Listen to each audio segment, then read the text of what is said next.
speaker announcement. Hey, is there I was talking to Robert there. Apparently the sign, he can't see what his vote is. He's alarmed by it. Is there a better way we can fix this? Oh, this sign? Yeah. I don't know how we can move it without blocking somebody else's view. It's just set right in the corner, right in front of us. You want to? Speaker. It's not going to come up that high.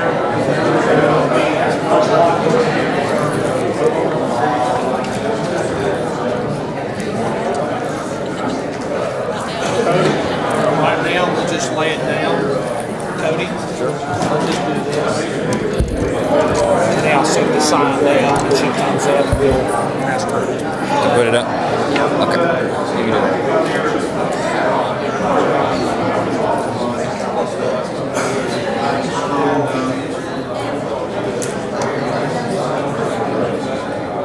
Maybe. Debbie's wanting it. Just lay this one down as well. On the ground? Yeah.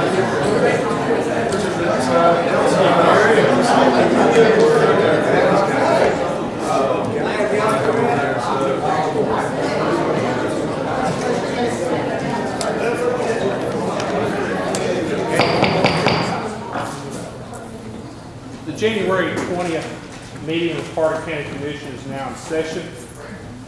I respectfully request that all commissioners and members of the audience please turn off your cell phone at this time. Commissioners, if you wish to speak at any time during this meeting, please stand and wait to be recognized by the chair. Only one person will be recognized to speak at any given time. Any and all discussion must pertain to the motion that is under consideration. Going off on irrelevant topics is not in order. Thorough debate of the issues is always encouraged. However, personal attacks will not be tolerated. And during commissioner comments at the end of the meeting, motions to adjourn will not be acknowledged until the chair is satisfied that each and every commissioner that wishes to speak has done so. Also, in your packet, there are several items that were added to the table in front of you. The reason those were added, these items came in after the packets were distributed. You'll find a set of items pertaining to the Tweetsie Trail, just for your benefit and information. Also received on January 14th, Paula Mitchell did submit correspondence to us in reference to the household hazardous waste collection event that's scheduled for May 16th. You need to be aware of that date and time. We have provided some information in reference to the Roll Call Pro system for those of you, especially that weren't at the workshop earlier, and some other information there that we can discuss later. And I think there were a couple sets of commission meeting subcommittee minutes that were included that were not here at the time the packet was prepared. So just want to bring you up to speed as far as that's concerned. Also, you'll have to bear with us today. In November, you did put forth a request that we conduct a workshop with electronic voting system, which we did. Some of you folks weren't able to attend for whatever reason, but today we're going to drive the system. We're going to be looking at the most basic level of this system, doing roll call and the votes on each and every item. There is no agenda that's been plugged in. There's nothing like that. We're going to take it on an item per item basis. So we do have the representative on the phone with us now. We're connected. We've got the system up and running, and he'll be with it just momentarily till we get through these the three first votes. And then after that, he will sign off, and we'll pick up with him later if we have questions. So in front of you, each of you do have a keypad. It's a very simple, very basic system. The first button is green. It's aye. If the clerk is asked to proceed with the vote, you press that. Also, when she does the roll call for attendance, if you're present, push the button. The red button is nay. The yellow button is abstain.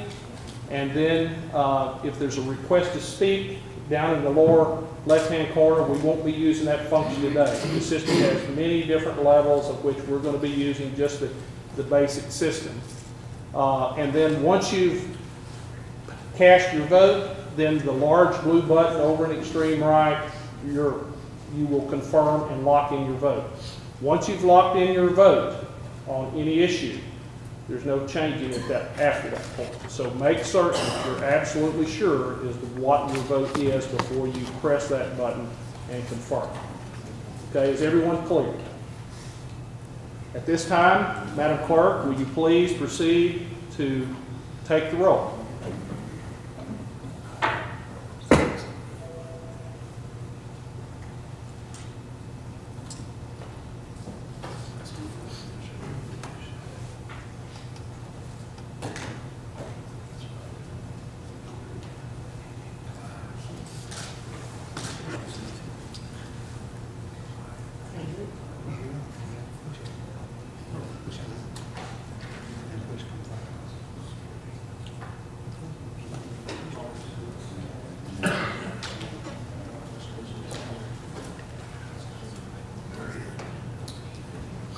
We do have a quorum present, 23 members in the audience today. Mr. Scott Semmerly is absent. At this time, we'll have our opening prayer led by Mr. Willie Campbell. Would please stand for the prayer and remain standing for the pledge. Dear Heavenly Father God, as we bow our heads this morning, Lord, we give you honor and praise for this day that you've given us, Lord. Another opportunity, God, to put our feet to the floor, Lord. You've given us another breath to take. Lord, we praise you today for what you've done for each and every one of us. God, we know, Lord, that we failed somewhere along the line, but Lord, we pray, God, that you strengthen us in those areas that we fell in. God, today we pray for this board, Lord, that we make the right decisions. Lord, that you'll lead us and guide us, Lord. God, we give you the honor and the praise, and we ask these things in thy name. Amen. Amen. Mr. Ronnie Trivett will lead us in the pledge of flag. Attention, salute, pledge. I pledge allegiance to the flag of the United States of America and to the republic for which it stands, one nation, under God, indivisible, with liberty and justice for all. Flag off.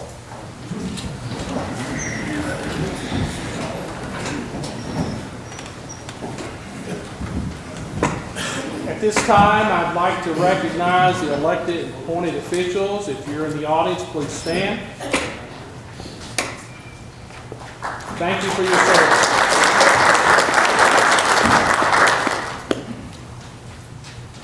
Public comments. Is there anyone in the audience that would like to address the commission? If so, please stand to be recognized.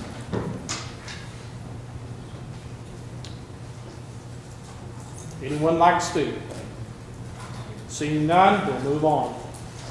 At this time, Ms. Sherry Tenney, the Executive Director of Elizabeth and Carter County United Way, has a presentation for us. Good morning, everybody.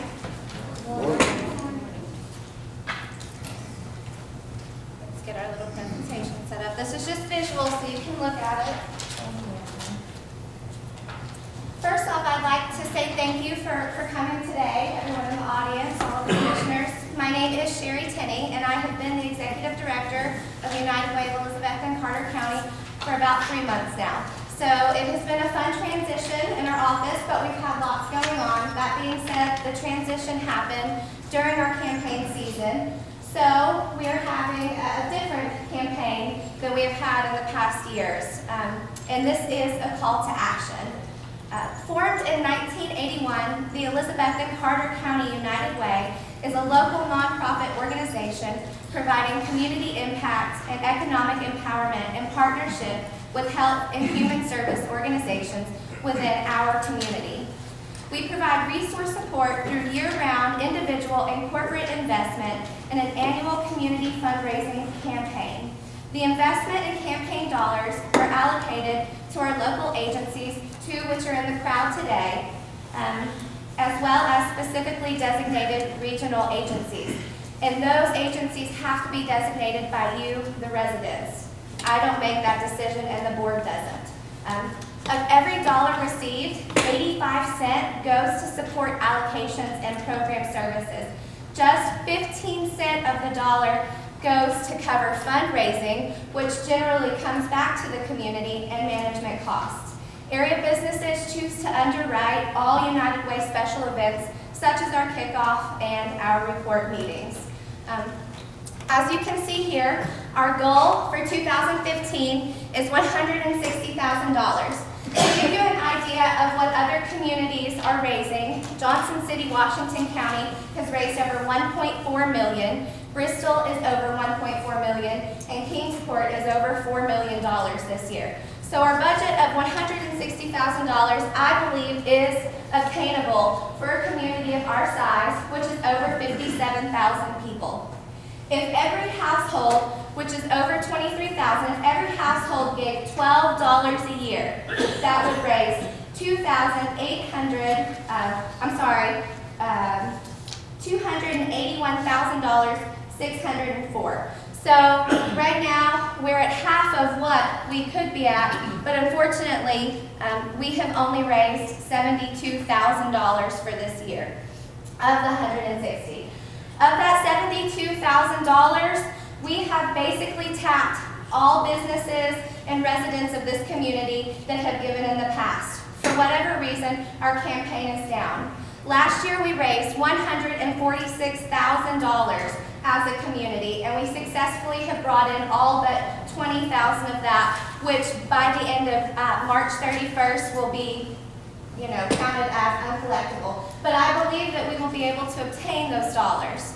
Unfortunately, if we stay at $76,000, or what I think we could raise, which is $92,000, we will not be able to pay out our agencies. We are currently paying them at 88% because of the money that we've collected from last year. The senior center that sits in this room today depends on 20% of their budget to come from United Way dollars. Right now, they're not receiving that. It could be, if they don't receive the funding, they will have to close their doors one day a week. And we don't know what would happen to the other agencies in the community. Our Elizabethton Neighborhood Service Center is the agency in this community that pays rent and utility assistance for those people who cannot pay it for themselves. And with a community that has a 22.8% poverty rate, you have individuals in this community that need your help. They need the assistance. We last year served 16,149 individuals that did not receive services. They were not duplicated services. These were over 16,000 services in Carter County, and you have just a little over 57,000 individuals. So if you do the math, you have a lot of people in this community that have a need.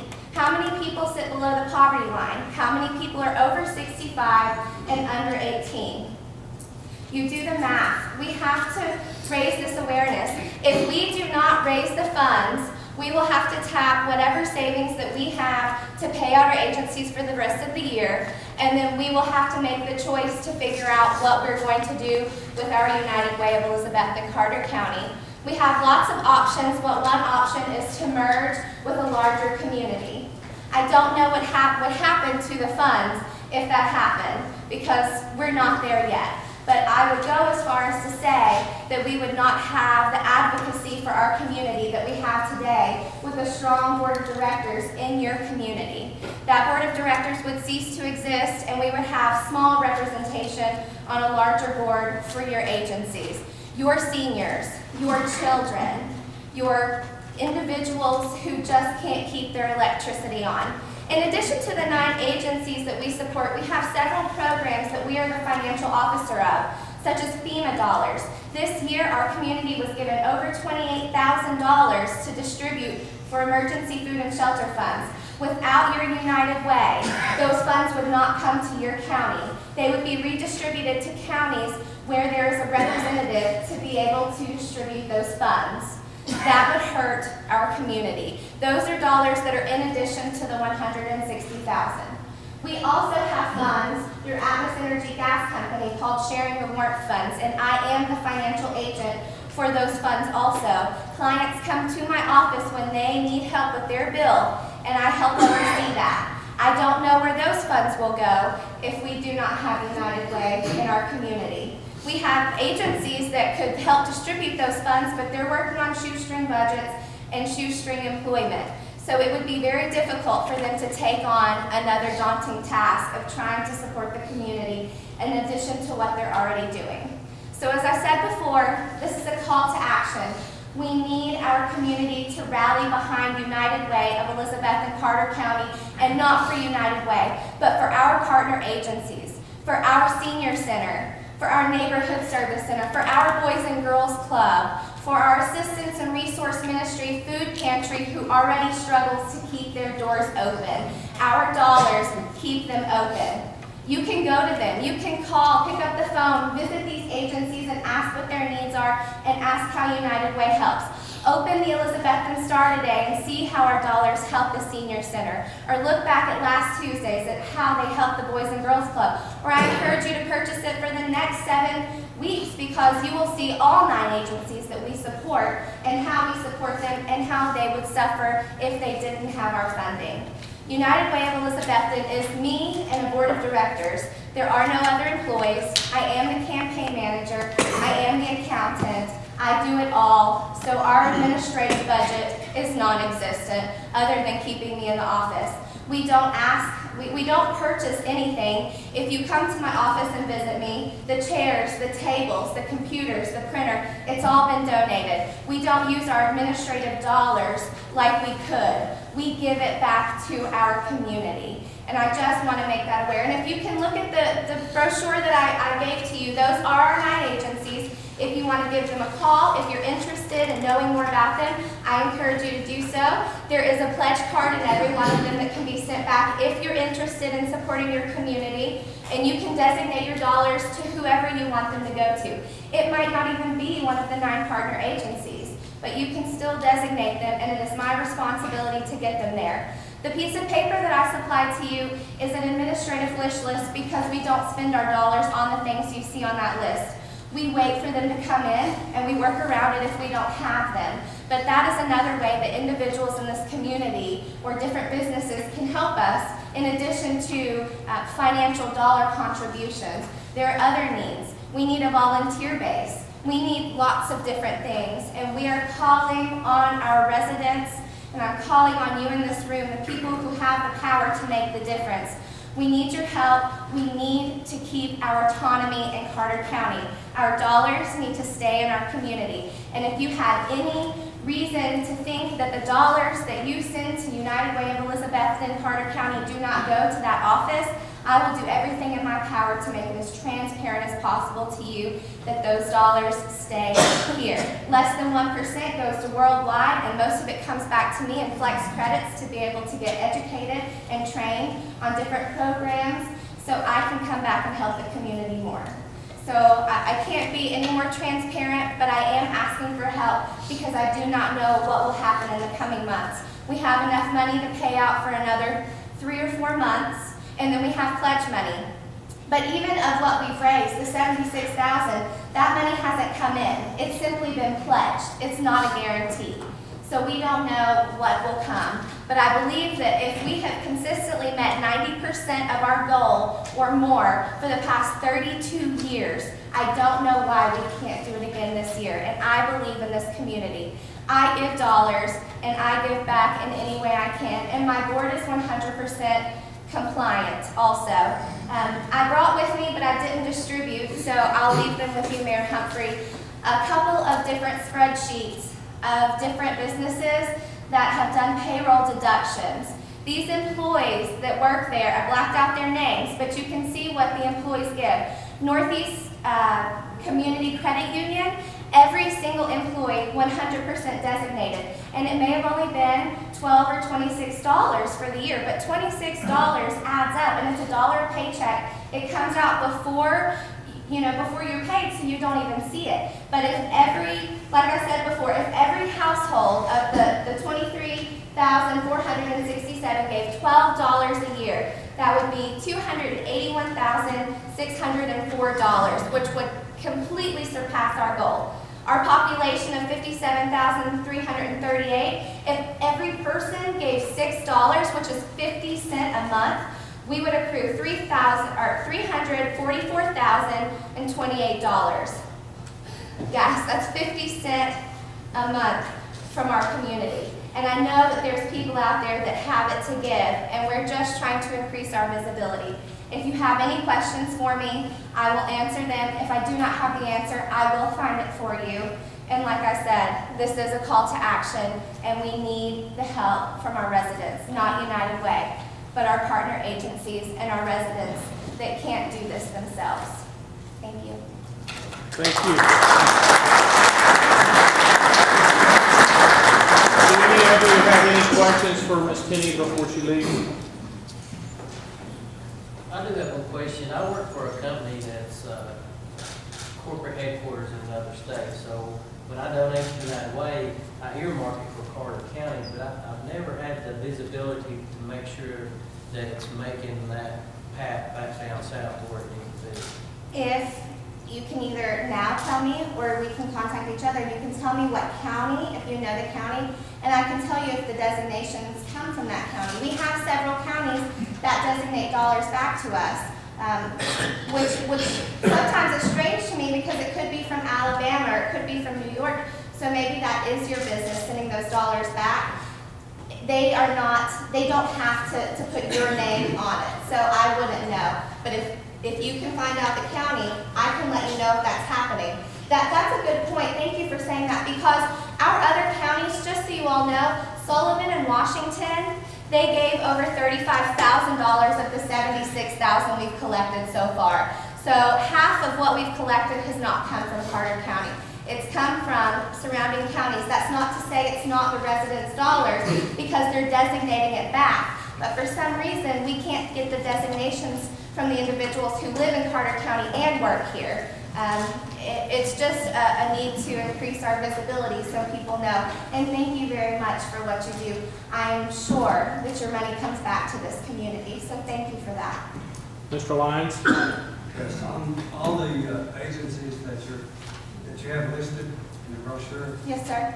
I'm sure some of these agencies are receiving funds from other sources. Can you comment on that? Absolutely. Well, for one thing, only 4 of those agencies are actually located here in Carter County. The reason is we don't have those types of agencies in the community, so the dollars that we raise as Carter County goes back to those agencies to help Carter County residents.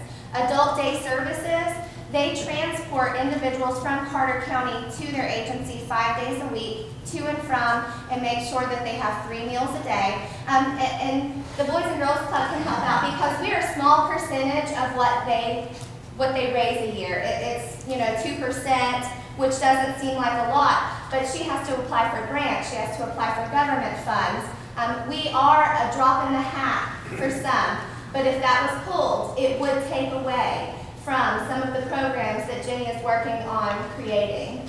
And you can call those other agencies if you're interested in where the other funding comes from. The 2 that are in the room right now receive county funding, and if United Way disappears, guess who's going to be knocking on your door for more funding? So we're trying to, we're trying to not have to tap the government as much and ask the residents for help. But you're right.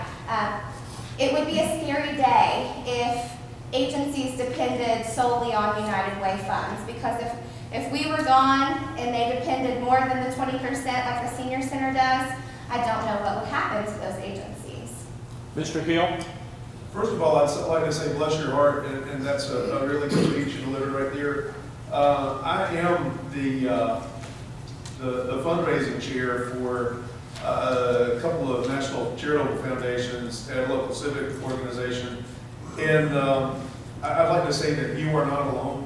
The fundraising goal that was set up for my group, we're about 40% away from that goal right now compared to what we were fiscal year just this past or whatever. And it's a declining trend.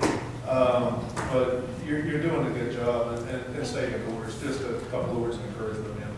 Thank you. Thank I know you. I'm not alone. Thank Appreciate you so it. much. And if anyone has any questions, I left my card. Please give me a call or anything I can do to help the community. Thank you. Each of you were provided a copy of the minutes from last month's meeting. You've had an opportunity to review those. Do I hear a motion to, Mr. Lewis? Mr. Lewis made a motion to accept. Is there a second? Second. Mr. Grindstaff? Any discussion as to the minutes? Madam Clerk, would you proceed to the vote, please?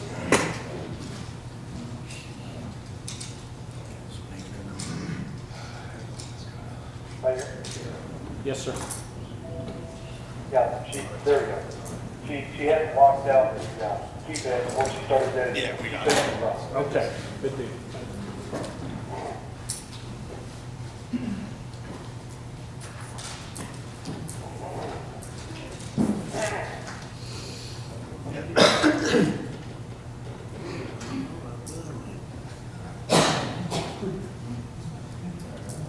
Okay, is everyone voted, locked in? Madam Clerk, please reveal the votes. All ayes, motion passed. Mr. Chairman, Yes, sir. I have a question. Yes, sir. Since we have not voted this system in, do we not have to go with the regular procedure of calling the roll? Is this legal? I think we just did it, but we'll let the attorney expand upon that. In my opinion, I think we've taken the vote, even though it's in a different method. If we want to be doubly safe, you can revert back to the old method of taking the vote once again, have the county clerk record them in the same fashion.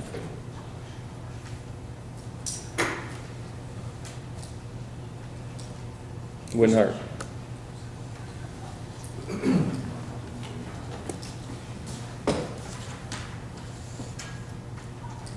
We do have a recorded document confirming the voting in this new electronic system. That information will be used to put together the minutes, but the chair will entertain. If there's a motion to do both voice vote and this system, it's your call. Is there a motion? Not seeing any, we'll continue the rest of the meeting using the roll call system, recording the votes as they occur. Madam Clerk, would you please read the notaries and bonds? Bill Hampton, Gary Smith, Derek Barnett, Marietta Elliott, Jenny Booth, Don Wise, Michelle Livingston, Cynthia D. Crow, Cynthia A. Warren, Bill Reed, Kathy Henry, Annie Berry, Amanda Sells, Ramon Potter, Tammy Norris, Gina Lewis, Eddie Green, Hamilton P. Ward, Janet R. Drummond, Harvey M. Morgan, Emily Montgomery, Christopher L. Hachu, Alicia Easley, Norma Lee Davis, Sherry D. Kyle, Elisa Ann Easley, Linda L. Townsend, Renee Mullins, Tina Socks, Wanda K. Buckles, and then Amanda Black. And for the response, we have Michael Schaus and Gary Smith. Do I hear a motion? I make a motion, we accept those notary bonds. Lonnie Crippen made the motion. Is there a second? They have a second. Mr. Tester?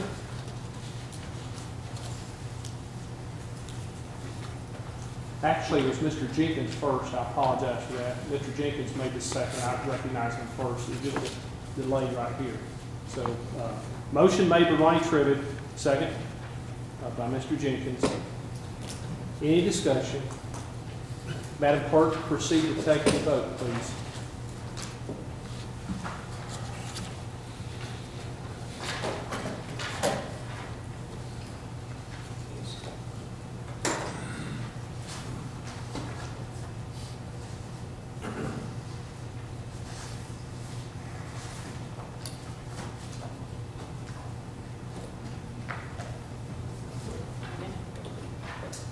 Madam Clerk, please reveal the vote.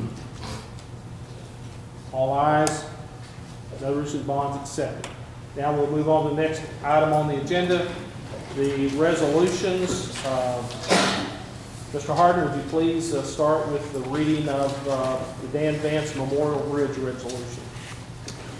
Okay, this is a resolution honoring the life of Dan Vance and designating the bridge located at the entrance of the Heaton Creek community of Carter County on Heaton Creek Road as the Dan Vance Memorial Bridge.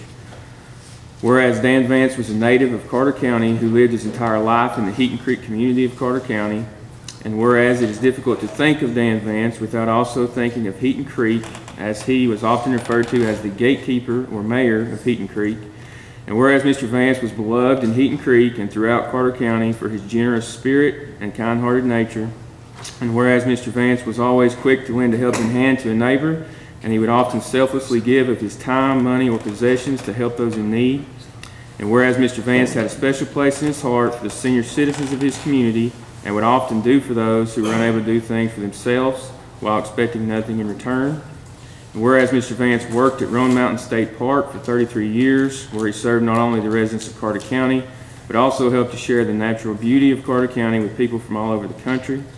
And whereas the County Commission of Carter County, Tennessee, has the authority to dedicate bridges within Carter County in honor of individuals who have made significant contributions to the rich culture and history of Carter County.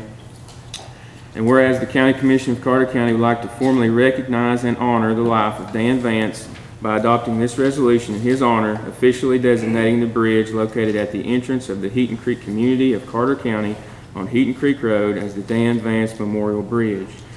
Now, therefore, be it resolved by the County Commission of Carter County, Tennessee, meeting in regular session on this the 20th day of January 2015, with a lawful quorum of said commission being present and with the majority voting in the affirmative as follows: that the County Commission of Carter County, Tennessee hereby adopts this resolution honoring the life of Dan Vance and his selfless service to others in the Heaton Creek community and throughout Carter County. That the County Commission of Carter County, Tennessee hereby officially designates the bridge located at the entrance of Heaton Creek community of Carter County on Heaton Creek Road as the Dan Vance Memorial Bridge, and directs that said bridge shall always bear the name of Mr. Vance regardless of the future necessity for replacement of said bridge. Be it further resolved that this resolution shall take effect from and after the date of its approval, the welfare of the county demanding this be adopted this 20th day of January 2015. Looking for a motion. Motion made by Nancy Brown, second by Mr. Ward. Any discussion? I'd just like to say that Mr. Vance was a fine member of our community and well respected. I think this is a good gesture. It's well deserved. Any other discussion? Seeing none, Madam Clerk, if you would please proceed to take the vote.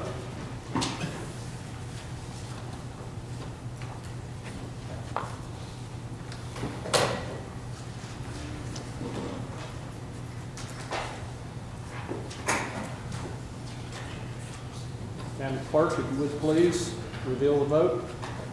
All ayes, motion passed. Next item on the agenda is the Upper East Tennessee Regional Juvenile Detention Center resolution. Mr. Attorney, if you would please, sir, let's go ahead and read that. This is a resolution authorizing the Carter County Mayor to act on behalf of the county in matters pertaining to the county's participation in the operations of the Upper East Tennessee Regional Juvenile Detention Center. Whereas in the mid-1980s, the counties in the Upper East Tennessee region came together in a joint effort to establish a juvenile detention facility in Johnson City, Tennessee, known as the Upper East Tennessee Regional Juvenile Detention Center, hereafter referred to as the facility. And whereas Carter County is one of the participating counties that has contributed financially to the operation of the facility for over 30 years, whereas the Upper East Tennessee Regional Juvenile Detention Center Board of Directors, the board, is the governing body charged with the responsibility of operating the facility, whereas the mayors of each participating county serve on the board as representatives of their respective counties on the board, and whereas from time to time the board must approve agreements regarding the continued funding and operation of the facility, and whereas Keystone Continuum LLC is the Juvenile Corrections Facilities Management Company that the board has chosen to undertake the continued management of the facility. And whereas the management agreement attached hereto reflects the negotiated agreement between the board and Keystone Continuum LLC to maintain and operate the facility for the next 3 years. And whereas authorization is required from the Carter County Commission to allow the mayor to execute said agreement on behalf of Carter County. And whereas the County Commission of Carter County, Tennessee feels that it is in the best interest of the citizens of Carter County to authorize the mayor to execute said agreement on behalf of Carter County and to otherwise act on the county's behalf in matters pertaining to the county's participation in the operations of the facility so as to ensure Carter County can continue to utilize the facility in the future. Now therefore be it resolved by the County Commission of Carter County, Tennessee, meeting in regular session on this the 20th day of January 2015, with the lawful quorum of said commission being present and with the majority voting in the affirmative, that the commission hereby adopts this resolution authorizing the mayor of Carter County to act on the county's behalf in matters pertaining to the county's participation in the operations of the facility. Be it further resolved that the County Commission of Carter County, Tennessee approves of the management agreement between the board and Keystone Continuum LLC, and the mayor of Carter County is hereby authorized and directed to execute said management agreement on behalf of Carter County, Tennessee. Be it further resolved, this resolution in its entirety shall be effective from and after its adoption, the welfare of the county demanding, and this will be adopted this 20th day of January 2015. Having reviewed the resolution, do I hear a motion? I made a motion. Okay, have a motion made by Second. Mr. Trivett. Did you make the motion? No, I'm going to discuss it. Okay, we've got to get our motion second first. So I have a motion then by Mr. Gobble, second by Mr. Meehan.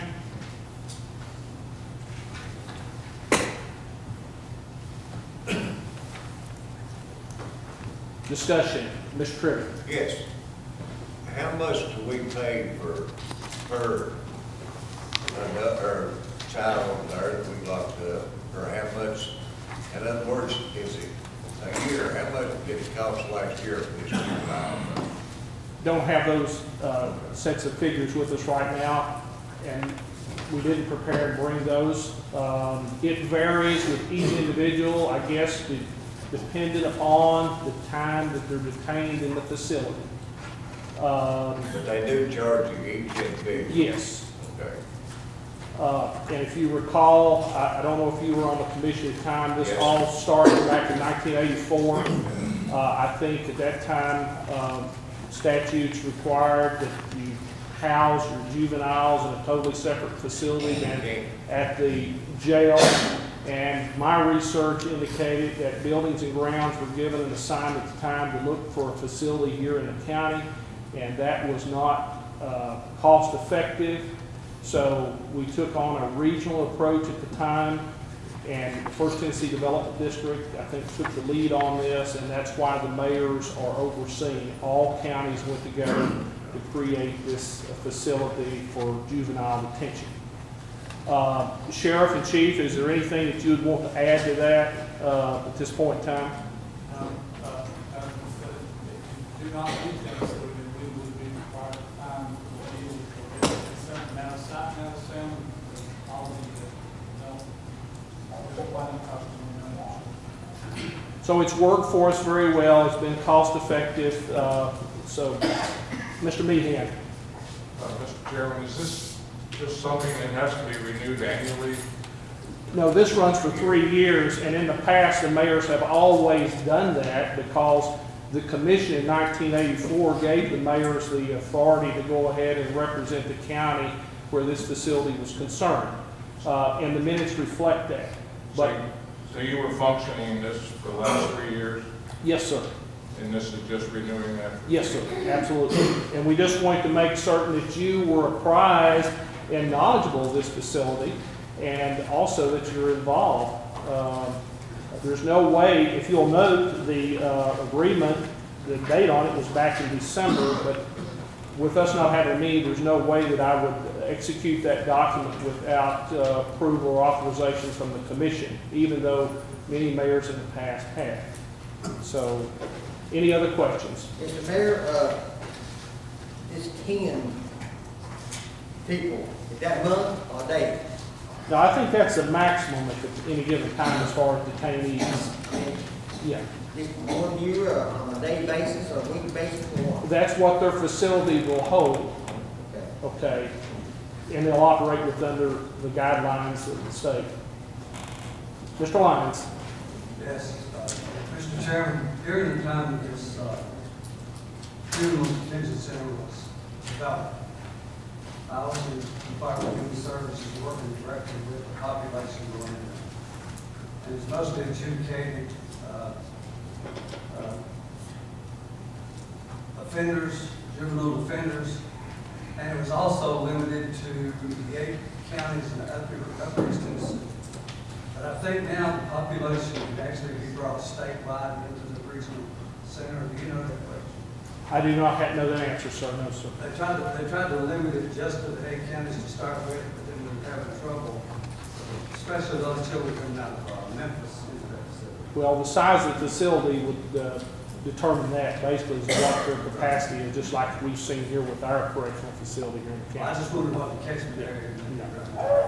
I can get that information for you, but I don't have it right now. Question on the motion. Madam Clerk, if you would please proceed with the vote.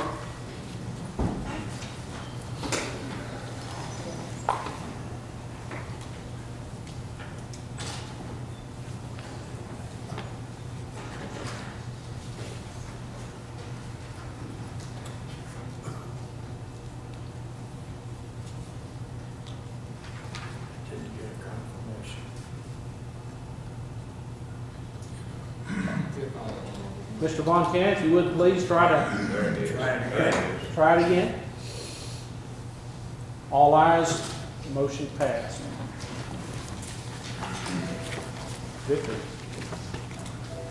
we are at a point now that we're going to get into a lot of committee reports. It's going to take a lot of time, so if you're willing,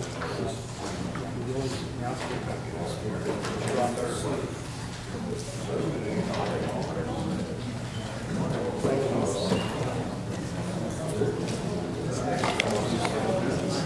Okay, if you would please, let's go on to committee reports. Ms. Culler, we'll start with Budget Committee. If you would please come to the podium.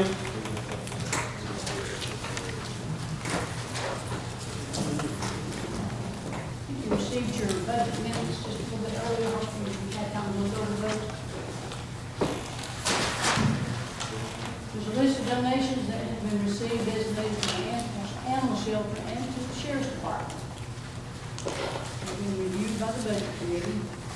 Make a motion to accept the donations totaling $3,944 for the animal shelter, $1,510 for the sheriff's department. Motion made by Ms. Culler. Is there a second? Mr. McQueen does the second.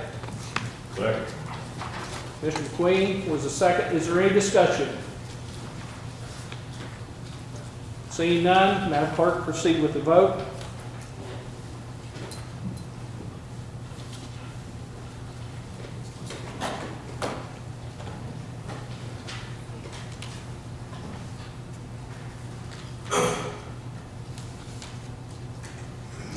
Please reveal the vote.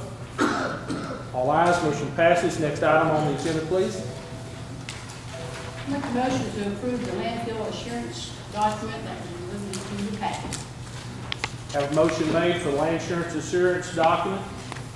Is there a second? Mr. Lyons, any discussion? Seeing none, Madam Clerk, proceed with the vote.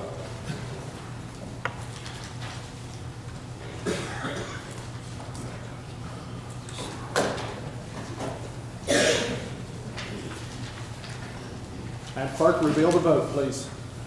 All ayes, motion passes. Next item. Chairman Lyons brought to the Building and Grounds Committee an update on the budget to the Budget Committee on the progress for the Health Department. He advised that several projects have been done to improve the current conditions of the building. He also requested that the Health Department be allowed to transfer $7,500 from Fund 117, unfunded designated fund balance, to provide a plan for renovation to be drawn by an architect. Motion to approve the transfer of $7,500 from the Health Department Fund 117 and designated fund balance for the purchase of renovation plans for the architect. I'll make that motion. Motion made, second by Ms. Brown. Any discussion? Seeing none, Madam Clerk, proceed with the vote, please.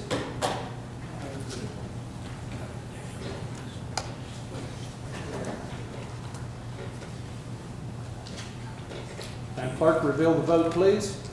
All ayes, motion passes. Next item on the agenda. Captain Tom Smith from the Sheriff's Department updated the committee on an amendment that has been presented to the contract for the Carter County and Southern Hill Partners regarding the healthcare services for the jail. And the amendment provided a new rate of base compensation for Page County as a result of the drastic decrease in the jail population. This resulted in 285 inmates to the present population of 190 inmates. The amendment would be retroactive to November 1st, 2014, and would allow any overpayment that be made by the county to be applied to outside cost pool limitations. Motion to approve the amendment to the Southern Health Partners made today. Motion made, second. Mr. Meehan, any discussion on the amendment to Southern Healthcare Partners? Mr. Mayor, I'd say, you know, the sheriff and you judge Mr. Byers working together. What a great job they're doing. I commend them. Exceptional job. We thank you.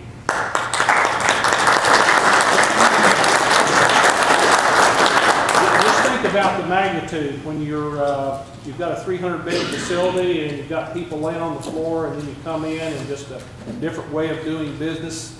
You cut that by a third, basically. So, I mean, it's a tremendous cost savings. That spirit of cooperation between the sheriff and the judge, and open minds, willing to adopt new ways of doing things, it's tremendous. So, thank you. Okay? Yes, sir. That was going to be a savings of about $17,000. Yes, and that was only, Chief, would you, or the Sheriff, would you like to explain where that savings come from in the contract? Sir, basically the savings comes from the pharmaceutical side. They basically prorate an amount or a per diem every day for the number of inmates that we have, and when the total average daily population decreases, that per diem decreases. That's what the savings comes. Thank you. Any other discussion? Seeing none, Madam Clerk, proceed with the vote. Yes, before, I'm sorry, I made a mistake here. If any of you need to read your disclaimer before any item, please stand to be recognized, or go ahead and proceed before the vote's taken, okay? Each and every time. Is it, any of you in this matter need, okay? Because I'm an employee of Carter County, I have a conflict of interest, and this proposal's out to be voted. However, I declare my argument, my vote answer only to my conscience and my obligation to my constituents and the citizens this body represents. Any others? Well, I'm employed in Carter County, I have a conflict of interest, proposed not to be voted. However, I declare my argument, my vote answer only to my conscience and the obligation of constituents and citizens this body represents. Any others? Mr. Grindstaff. Because I'm an employee of Carter County and have a conflict of interest in the proposal about to be voted. However, I declare that my argument and my vote answer only to my conscience and my obligation to my constituents and the citizens this body represents. Any others? Seeing none, Madam Clerk, reveal the vote, please. All ayes, motion passes. Next item. Make the motion today to approve the General Fund 101 Amendment Number 7 with 22 items for a total of $160,524.19, with $4,901.12 coming from fund balance. This amount comes from fund balance for the payment of additional workman's comp insurance premiums that resulted in the 13-14 salary year. Motion made. Is there a second? Second by Ms. Brown. Any discussion? Mr. Von Cannon. Several items. How can we vote on anything when it doesn't tell us what the items are? Although I'm sure we would all say aye. But I'd like to know what this amendment covers several line items, yet they don't tell us what these line items are. It should have been in your minute reports. Mr. Loach, would you like to address that, please? If you look in your packet, you received approximately a week early, there's a thing called budget items, and it has all of your amendments and they're listed out by line item with an explanation. And you should see that well before you got your minutes. The minutes were just handed out today, but we put that in your packet so that you could see those amendments well before you come to the meeting. Any other discussion?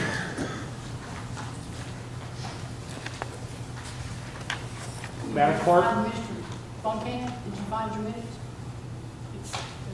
I was shown where the items are. Sorry. Madam Clerk, if you would, please proceed with the vote.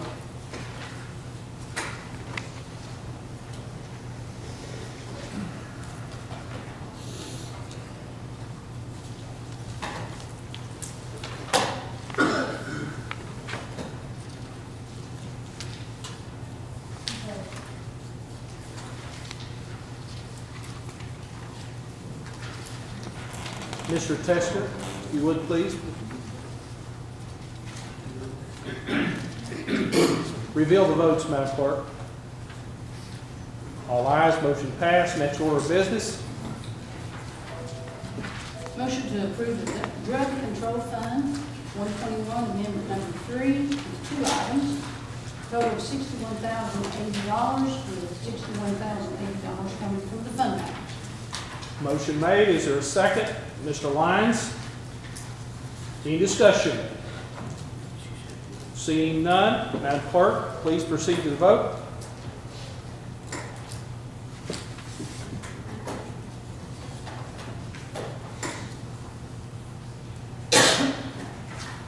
Question, Chairman. I need to read my report. We'll do that before we reveal the votes. You want to go ahead and confirm, Mr. Tester?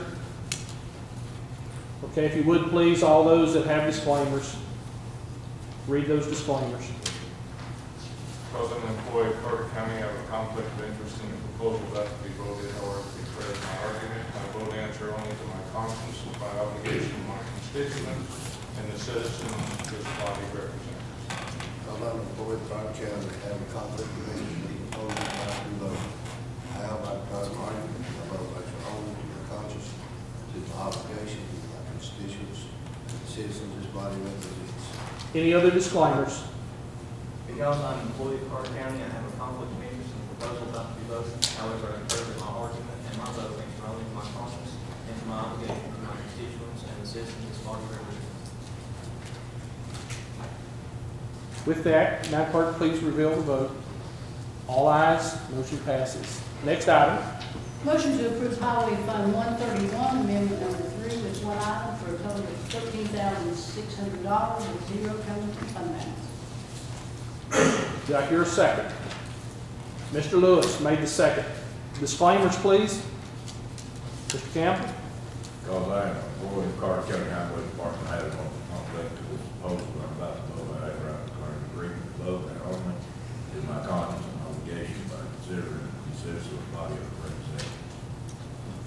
Madam Clerk, if you would, please proceed with the vote.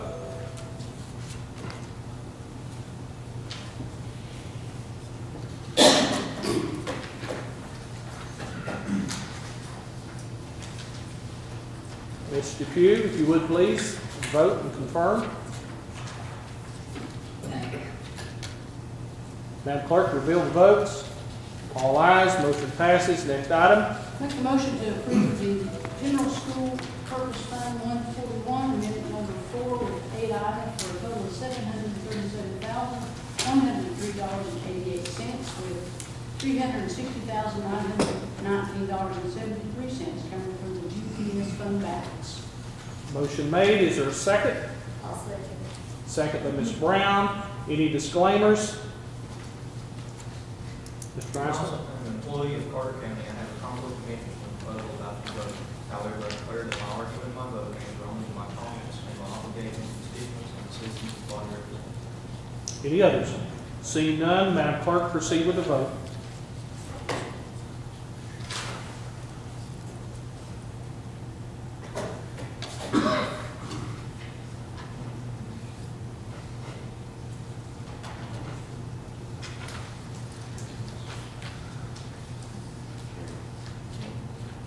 Not confirmed or what? Try hitting your vote again, please, and confirm. Mr. Gobble? Okay.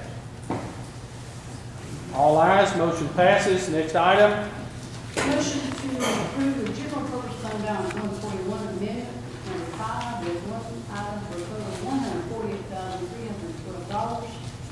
$0.06 with zero coming from general fund balance. Motion made, I'll say it. second by Ms. Brown. Any discussion? Any disclaimers? Because I'm an employee of Carter County and I have a conflict of interest proposal about to be voted. However, I declare that my argument, my vote answer only to my conscience and my obligation to my constituents and the citizens as body representatives. Mr. Lyons, I think you have a comment. Yes, sir, I just wanted to make sure I understood budget process and one question I have. This means no new money, right? It's within their budget, right? Am I right on that? That's correct. Any other discussion? Seeing none, Madam Clerk, let's proceed to vote, please.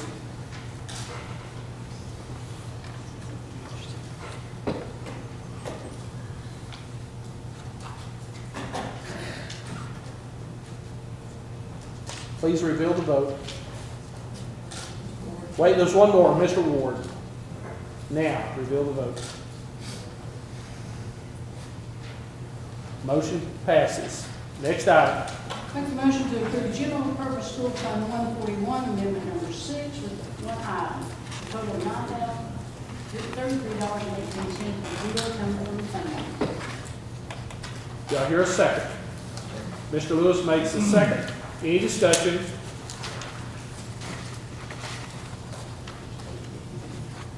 Disclosures or disclaimers? Because I'm an employee of Carter County and have a conflict of interest proposal about to be voted. However, I declare that my argument and my vote answer only to my conscience and to my obligation to my constituents and citizens as body representatives. Any other discussion? Madam Clerk, let's proceed to vote.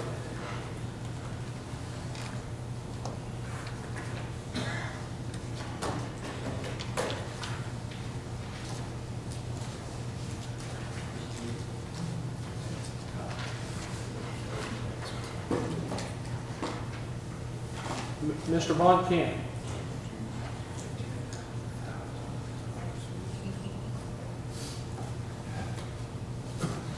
All ayes, motion passes. Next item. Dr. Kevin Moore presented the budget committee with a compromise plan for paying for all the school debt. This is contained in the debt service fund. This proposal was taken a portion of, which was $475,629.99 of additional funding. This includes 14-15 debt service budget and Clyde Board of payoff note incurring for the addition to the Winnetka High School. After much discussion and debate, the committee voted to allow additional funds already allocated to the debt service to remain in the debt service. Thank I'll need a you. motion to agree with leaving that money in the debt service. Motion made by Ms. Brown, I'll second. second by Mr. Trivett. Any discussion?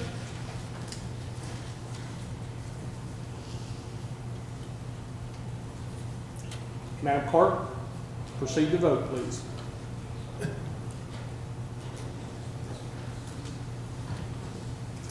And before you reveal, let's read the disclaimers. Because I'm an employee of Carter County and I have a conflict of interest in the proposal about to be voted. However, I declare that my argument, my vote answer only to my conscience and to my obligation to my constituents and the citizens as body representatives.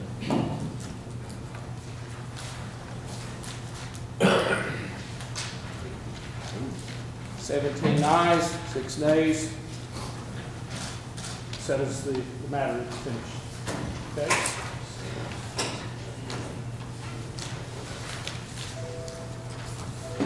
Next will be buildings and grounds. Mr. Lyons, if you would, please.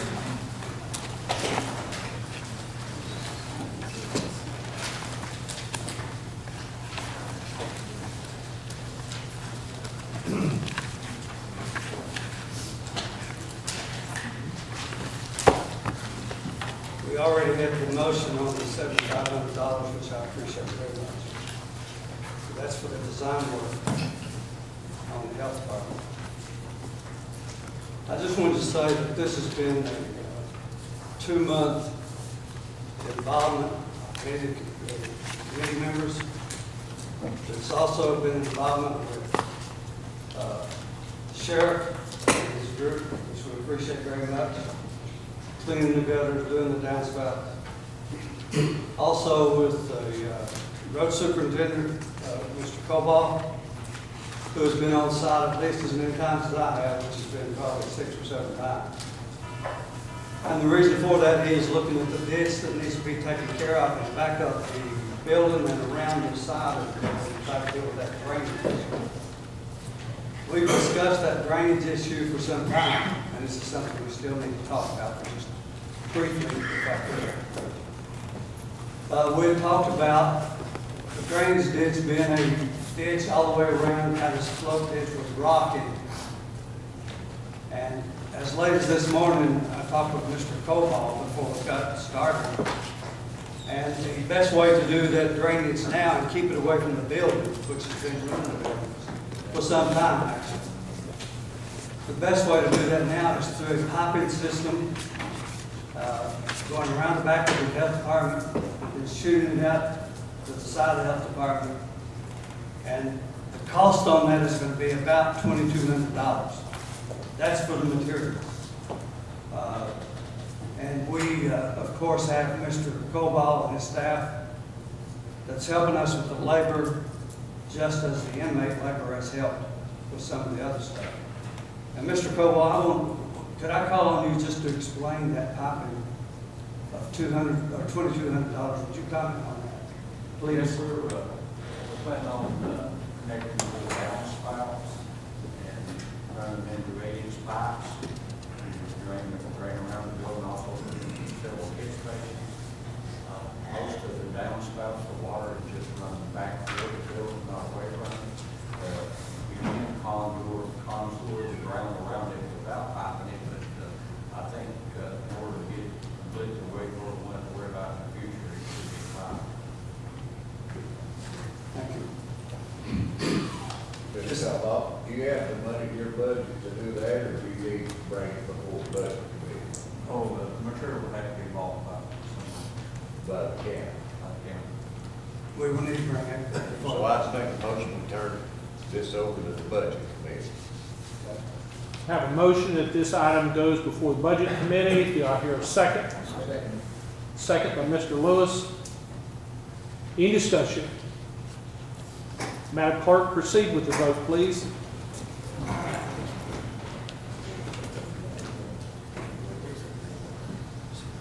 We always have to have our gadgets with us before we can do stuff.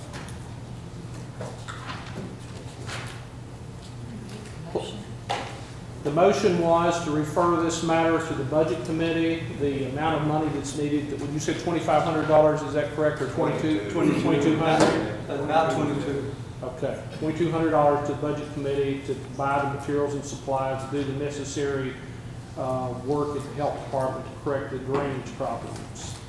Any other discussion? Another problem that we have down there, Mayor, if I could. Let's go ahead and take the vote on this one. Okay, I'm sorry. Okay, Madam Clerk, since we've already proceeded and locked in, please reveal the votes. All ayes, motion passes. Next item, Thank Mr. you Lyons. very much. Another problem we have down there is just a very simple problem. It's a door that goes into all of the air conditioning unit, that whole system down there. Mr. Holdren was wise to pick up on that and say that we needed a louver on the bottom of that door. I have not proceeded with that. I was going to do it on my own and with the help of my brother, but I felt like that may be a conflict of interest. So it's just a very simple thing of getting that louver door put on. It's not a problem. I think you've spoken with Ms. Hurt, and so have I. She has the money in her budget to take care of that. So I've asked her to get on the phone and secure one of the contractors. If not, she can call the mayor. Small items like that, I'll take care of. As a committee member, you do not have to labor over that. Just tell me what the needs are. We'll get with the department head. If they've got money in their budget, we'll take care of it. If not, then it'll come out of buildings and grounds, which we do on a regular basis. But do not labor over those small items like that. We'll take care of it. Okay, thank you very much. And then I wanted to comment on what our plan is on the Building and Grounds Committee. We are taking 2 or 3 sites that the county owns on a monthly basis, and all the committee members that can join us are visiting those sites and trying to determine Are they usable? What needs to be done to them? And do we need to try to turn that into a revenue in terms of rent or whatever? The next, today, we're visiting the next three. The next three sites that we're going to visit today, immediately following full commission, is the 9/11 building, the animal shelter, and then also there's a building here in the this facility, I think. Yeah, the EOC. EOC. Emergency Management's EOC. We need to take a look at that. You need to see it. Our Mr. Smith will be there, the Director of Emergency Management, to just go over all the particulars, concerns, and what we need to do in order to advance that and bring it up to speed as far as technology and location and the like. In the event there were a true emergency such as what we saw in '98 during the flood. So, Mr. Lyons, is there a place that you would, I guess we could all meet down at that office immediately thereafter? Yes, sir. I think we meet downstairs, those that want to join us, and those that are not on the committee, some I've had other commissioners to go to different locations with me. Mr. Carroll went down to the health department, which I appreciate. But anyone interested in trying to look at these locations, I mean, it's really an eye-opener for me. I thought I was getting on building and grounds, and that was going to be one of those committees that you kind of get acquainted with real slowly, but no. We're digging in, and we're bringing it before you. We're going to try to keep doing this, because we're looking at trying to generate some revenue. We appreciate that, Mr. Lyons, because Buildings and Grounds is not one of those idle committees. It's really the most active, especially with the number of facilities that we've got in front of us now, that this commission is going to have to decide what the end use is going to be. So this is a good opportunity. So immediately after the meeting, as we can, let's, I think, just meet first here in the EMA office, and we'll meet the director there, and then we'll proceed from there on over to the new 911 facility, and then we'll go directly to the old 911 facility, and then down to the animal shelter thereafter. Mr. Lyons? That's all I have on building and grounds. Do you want me to? Please do financial management while you're here. Mr. Lyons? Yes, sir. Give us a report on the paving at the parking Oh, lot yeah. at the jail. Yeah, I forgot about that, Mr. Trigger. Thank you. To, again, the help of the Highway Department Superintendent, Mr. Cobal, we are working, or he is working ongoing on that parking lot over at the jail. If you haven't seen that, I certainly encourage you to go over and do that. And it's almost weekly that he's doing something different. They had to take out a lot of dirt, is my understanding, to start with from mud. And now he's in the process of putting that, would you call that shell or what? I'm not sure. We've actually put the shell back in. Okay. We kept off the parking lot with 1 2 inch stone. Yeah. And today we have a crew that's working on the driveway between the city street and the parking lot. Thank you very much. That's our big done today. Yeah, so that demonstrates the cooperation that we have as we move forward, working together with these department heads. It's been amazing to me. All we have to do is call. We call the sheriff, and within, I'd say, 5 minutes, we have a group down at the health department working like beavers all afternoon. So we appreciate all that very much. Mr. Lyons, could I add just something in reference to that to bring you up to speed, a little bit more detail?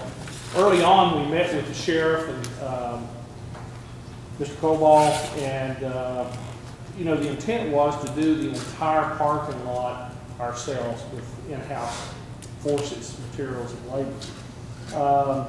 We had a meeting with the City of Elizabeth and Mr. Johan Coates and Danny Hilbert and a great number of their staff to bring them up to speed, not only as to the jail parking lot, but the paving that we plan to start on Cedar Grove and State Line Road in the spring. And in doing that, everybody, like you said, spirit of cooperation was great. We realized that the curbing machine that we were going to look at the city will not do the job. So we went to Summers and Taylor. They have a curb and gutter machine that will build that section per spec as required. with the agreement of the city. And when we received those estimates, we realized that it may be to the county's advantage to go ahead and bid this work out as far as the paving. Mr. Cobalt's done a great job in taking out the old soils and getting the compaction and putting down the stone, but we didn't have the curb and gutter machine. And as a result, we have met, the sheriff, myself, and Mr. Cobalt with Tysinger Hampton and Partners. Tomorrow there will be an ad in the Johnson City and the Elizabethan Star for that work. The contractors will have up until February the 12th at 2 o'clock to submit their sealed bids. And then at that time, we will open those in the mayor's conference room. We will not have an opportunity to bring that information to Budget Committee first because of the timing. We will bring it directly to full commission for your review and consideration as that information is available. And the intent is to get the approval, get the funds allocated, which we have funds. It's just a matter of designating those for that project. And then the contractor can start work immediately as weather permits. So, I mean, we're going along at a very good speed, provided the number of obstacles that we've had. Thank you. Moving on to the Financial Management Committee. I just want to say a word about the staff that's in the back.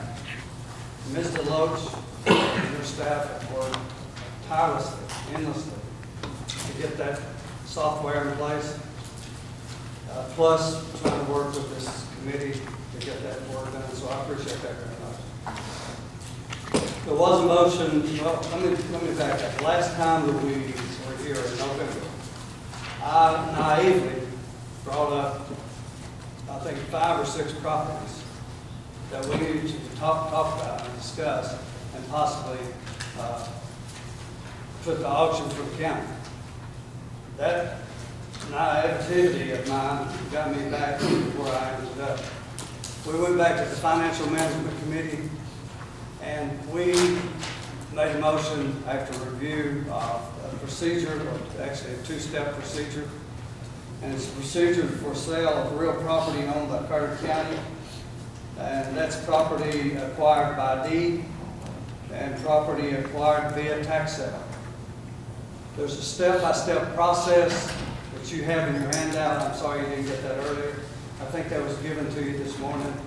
But we did approve this in the Financial Management Committee to use this process to bring the properties before the full commission and have you devote, first of all, give you time to review it. If you notice in that handout, there's a 60-day time frame before you even vote on it. So my understanding is as we bring it to the full commission, whatever property it may be, then you will have 60 days from that point to go out and look at the property yourself. See what you think about the property. Do the research on the property. And then come back not the next meeting, but the very next meeting, which is 60 days. That'll give us all ample opportunity, I think, to research what we're doing before we vote on it. But I do have this handout in front of you. It's been approved by the Financial Management Committee, and my understanding is it does not have to be approved by the full commission. So this is what happened in the Financial Management Committee meeting. I will be glad to entertain any questions. And if we feel like it needs to go before the full commission, I'm certainly open to that. Yes, sir, Mr. Hill. Is one of the properties that we're considering liquidating in Roan Mountain, the tiny corner there where the Roan Mountain Community sign is that one of them that's on the block, do you know? Mr. Hill, I can't remember which 5 or 6 properties we had the last time in. It's not one of them. I don't think it is one of them. Not to say it's not one of the 34 remaining, that's possible, because there are a number of properties in Roan Mountain, but those are not before you at this time. Any of you that want that list, I can submit that list to you that we put together and submitted to the commission back in 2011, so that you can review it. Mr. Hill.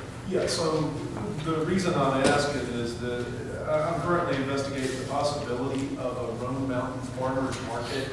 There are several people in the community that are interested in this, and, you know, it's fallen in my lap to try to investigate where we might have such a farmers market. So, and I read your handout like a few days ago when I picked up the packet about investigate the property, and then, you know, before it was actually put on the blog, finding a suitable county, you know, purpose to put it into use for. So that's why I was asking, and I would love that list. I will, after the meeting today or first thing tomorrow, I will email you a copy of that list. There's 35 included. These are identified by parcel ID number and just brief description. So you need to go ahead and start looking at them. They've been here for a long time. We have 20 plus, and we need to, if we can designate a purpose that's legal and kosher, then we can do that and retain it. Otherwise, we need to liquidate and get them back on the tax rolls. Mr. Ward. Y'all was involved with these procedures for sale, and I think the full commission should be, we should make a motion to get everybody to vote on this. It's not- make it fair. not a problem. Mr. Holden? Are you gonna send that list out to the full commission? Yes, we'll send it out to everybody on the commission so that you've gotten that, and it gives you plenty of time. As it stands right now, there are 5, is that correct? It was on the original list, and I don't have that list in front of me, but we discussed it. Being primarily the one over on 19E, adjacent to the school garage. 3 tracks near the industrial park on the river. One of them is basically a small island. And then the other one, There's one in the, Wrong map, there's 4 pieces of property. there's actually 6 altogether, because there's 3 in the industrial park, and there's 3 other separate ones. One in the central or the Milligan area, Greenlee Road, one on Heaton Creek Road in Roan Mountain, the 3 in the industrial park, and there was the one right up here on 19E at the county school board property. those were in your packet back in November, detailed information that had been prepared and submitted. We actually had some aerial shots and different things that Mr. McQueen had put out to the commission as well. Do you want to speak to that? Just to say, if anybody needs copies, I still have copies of all the properties that Mr. Hartnett has.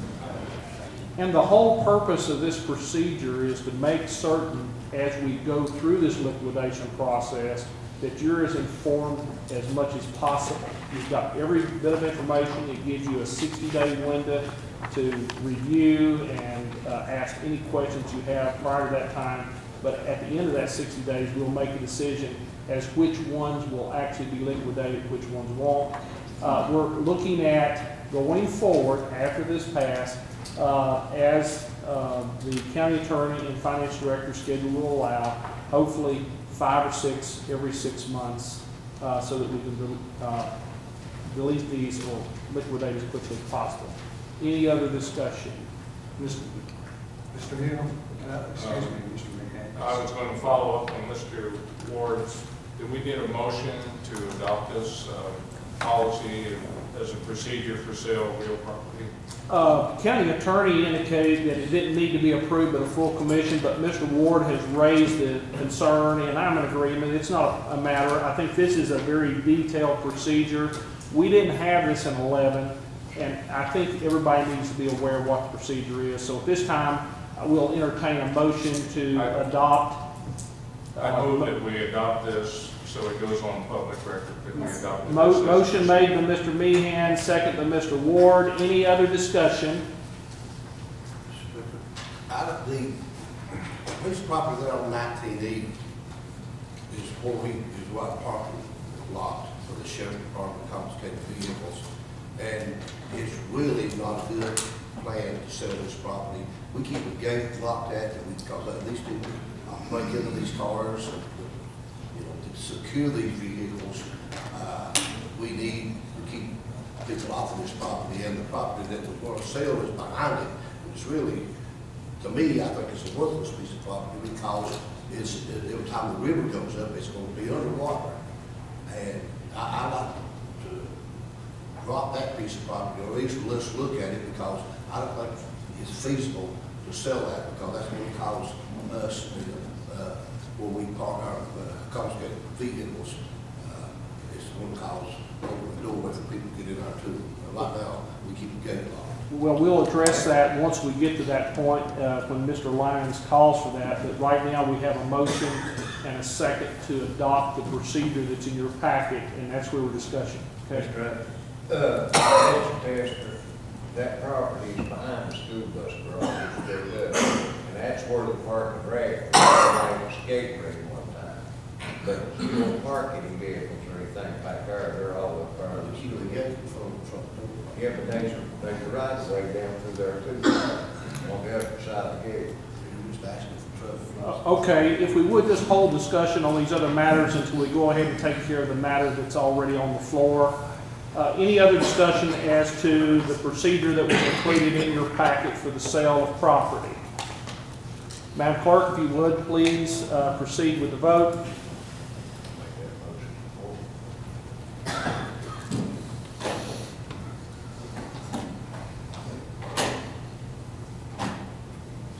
Madam Clerk, please reveal the vote. All ayes, motion passes, so the record will reflect that this has been approved by full commission as well. Now, Mr. Lyons, if you'll continue on, I'm sorry. Yeah, I just want to make a comment back to Mr. Hill's point. About there's a possibility, I don't know this, but there's a possibility that we could take this back and take a look at that piece of property that you are talking about. Because it was already planned, it seemed to me like in a hopper to move forward with a revenue producing entity up there, then maybe it's one of those properties that we need to bring in and look at. I don't know, Mr. Hart, if that's something we could do. I'm not sure which property specifically talking about, but if it's on that list, Yeah. certainly, I mean, before we proceed to Mr. Mayor. take any action. I think we could go ahead and proceed with action, just a motion to recognize the sale of all 5 of the properties, less the 6th one, which is the one on 19E. And that's the triangular piece, Josh, there at School Bus Garage that we've talking about. I think he was referring to the farmer's market idea, a separate one, not. Yes, that's what I was referring to. Okay, Yeah. I'm sorry. Yeah, the farmer's market idea sounded like a really great idea. Well, it is. And we can bump it up on the list, is what I'm doing. I'm just investigating, honestly, private parcels as well. Like, this came up last December, since we met, since we got a list of properties. But if our objective is to put them into productive use, then there would be a really cool one to benefit the community and generate some tourism. Again, once we get that list out, you can review it, but the particular one that you've mentioned today is not on the list that Mr. Lyons is asking to go ahead and proceed with the sale. Mr. Chairman, the motion we just made, if I'm not mistaken, we made it back in the other commission, because we've done sold 2 properties, the one down in the old transfer station, and then one in Milligan, or Rivesta. That's correct, but at the time, we didn't have the procedure. Now we've got the procedure. You will get the list. The motion is to be made today is for the 6 properties that were presented to you in December, but there is a concern with the 6th property, which is overall 19, and I think the motion would be that we do not want to liquidate that one at this time, but the other 5 are okay, the ones that Mr. Harden just read off. So Make that motion. I have a motion made by Mr. Holdren, second by Ms. Depew. Any further discussion? Mr. Mr. Chairman, there was a discussion before on that property on 19E as to whether Park and Rec had used their money to purchase that land. And I'd like to have that cleared up before we proceed with selling that land, as to whether money was used out of their budget to purchase that land. I think the attorney has looked at these and done the title work, and he can explain what his findings are at this point. Well, as far as the title work that I can do, I mean, there's nothing in the records that would show me where the funds came from within the county. I just simply know that the county got it.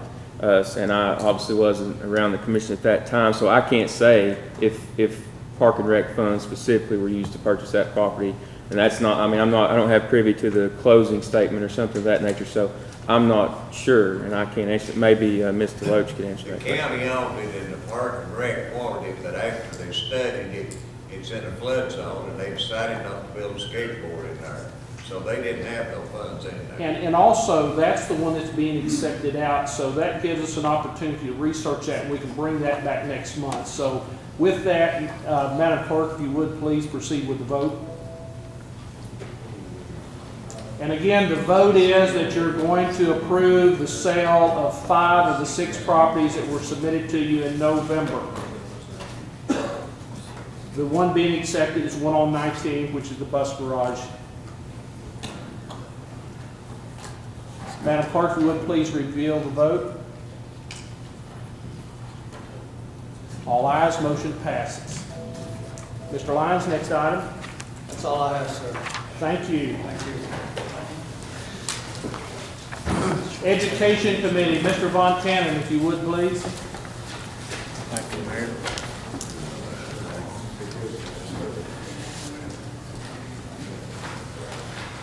The Education Committee invited Danny McLean to give us pros and cons of Common Core. He brought with him reinforcement in the form of Dr. Ward. And a great deal of information came out of this meeting concerning the changes in Common Core from the federal model to the state model. The state has submitted and maybe approved, got approval for changes from the federal model to the state model. The problem that came out of this, at least for the local system, was that the math standards supposedly are to be instituted this coming year. And the problem with that was that the textbooks had to be ordered. So with the confusion with the federal model and the state model, what did that Dr. Ward do to the textbook ordering for the math program?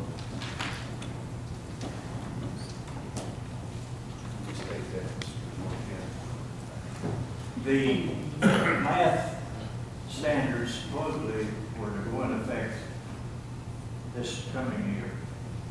And with the basis of that, then you'd have to order new textbooks. Since there's some confusion now whether or not that's going to occur, what did that do to the local systems? But right now, I think all systems are advising the committees that look for math or text adoptions to look and try to choose a book that we will use. We will not do any kind of purchase order or anything until the state makes up their mind as to whether or not they're going to leave the standards as is for another year or so. Because if they do, there won't be much use right now in purchasing any books until we have a clear set of standards that the state's going to implement. So right now there's a petition. It's circulating the national legislature from the superintendents from the Taos group that is asking the Tennessee Department of Education to consider keeping standards where they're at 1 year to just give all systems throughout the state of Tennessee a little bit of room, give the teachers a little bit of room to breathe without making this change so quick where we're having to rush in and try to buy another book that may not be compatible with what the standards are going to match up. So we're looking at the books, but we want to really hold off on making any purchase until we know that the book will fit the standard that the state adopts. So that's pretty much where we're at right now. Thank you. Okay, thank you.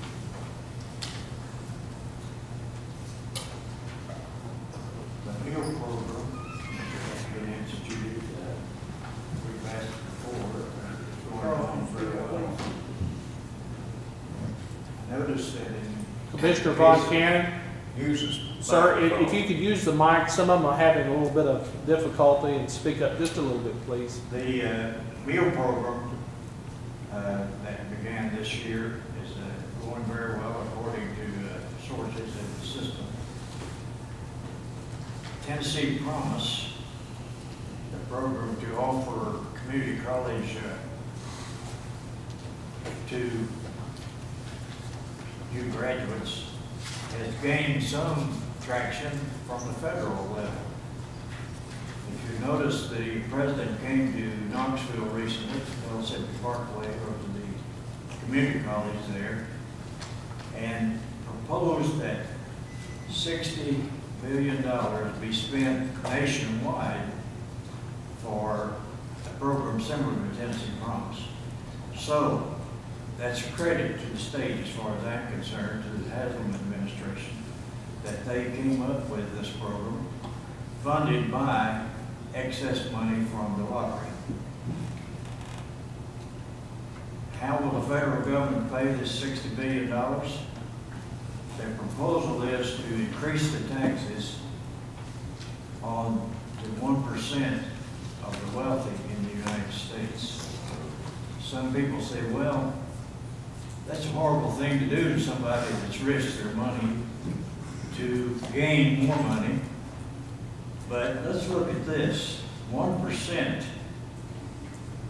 of the American population controls 45% of the wealth.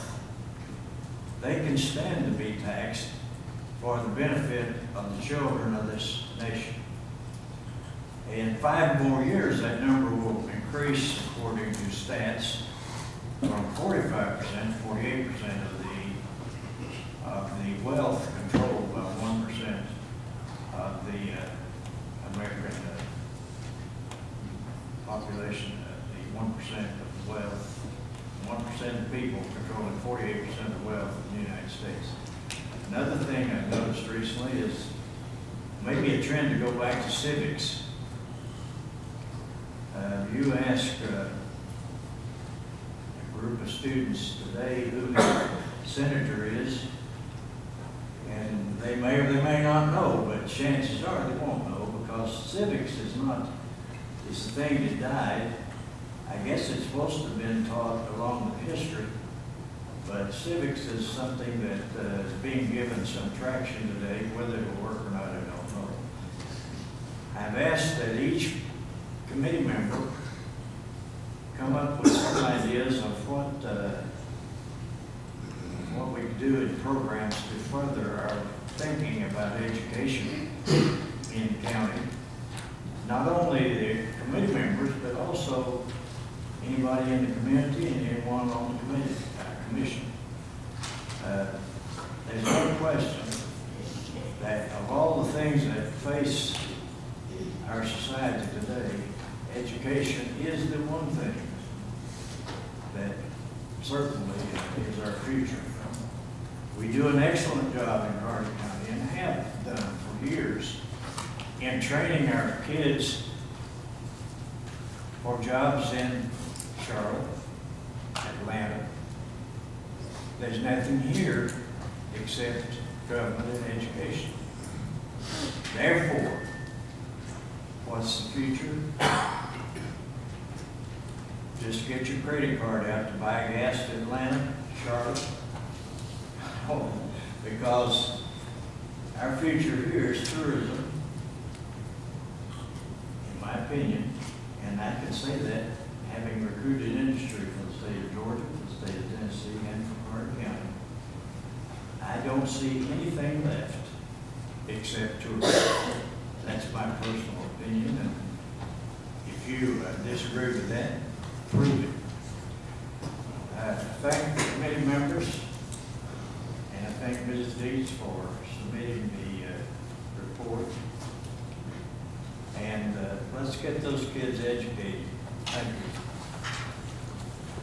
Mr. Holder, Health and Welfare, do you have anything you'd like to offer? We have nothing to report. I just would like to make one comment recommending Ms. Hurd and all of her extraordinary efforts at the health department. Thank you, sir. Appreciate it.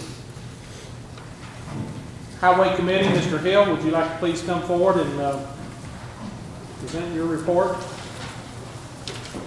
Mr. Mayor, there's one there's a sheet that was dropped concerning GED. And I don't know who heads the program now. Richard Renfro at one time headed the GED program, but the report does say that 74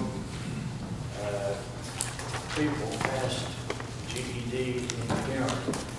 And that's important to have that on your resume. If you don't have it today, high school education, you're probably going to be wind up with menial jobs. So let's support the GED program. Thank you, Mr. Fontaine. Mr. Hill, if you would, please. Okay, so the good news is we don't really have anything to vote on. We had a public hearing for the naming of the bridge in the Heaton Creek community for Mr. Dan Vance. And there were several parties, more than there generally are at a highway committee meeting, to come out in support of it, as well as 300 names on the petition. It did pass the committee unanimously. Our county attorney did a super job of putting the hurry-up offense on writing the resolution. And I'd just like to say thank you for voting that through today, because it's going to be a really great gesture for that family who experienced a really terrible situation. There were some roads that we were investigating as far as worthiness to bring onto the county road list. London Lane was deemed not to meet the criteria. There were two parties that came to talk to us about, an April Grindstaff was requesting that Williams Lane be added to the county road list, and Mr. Kyle Clark is requesting to add Townview Estates Drive to the road list.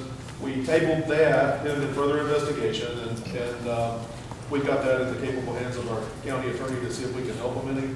And finally, there's really not much of an update on the Judge Ben Allen Road situation with Aggregates USA, although there's some stuff in the works. And if anything breaks loose, I'll certainly report on that at the next meeting. And that's about all I have for you. Thank you, sir. Landfill Committee, Ms. Deeds, if you would, please.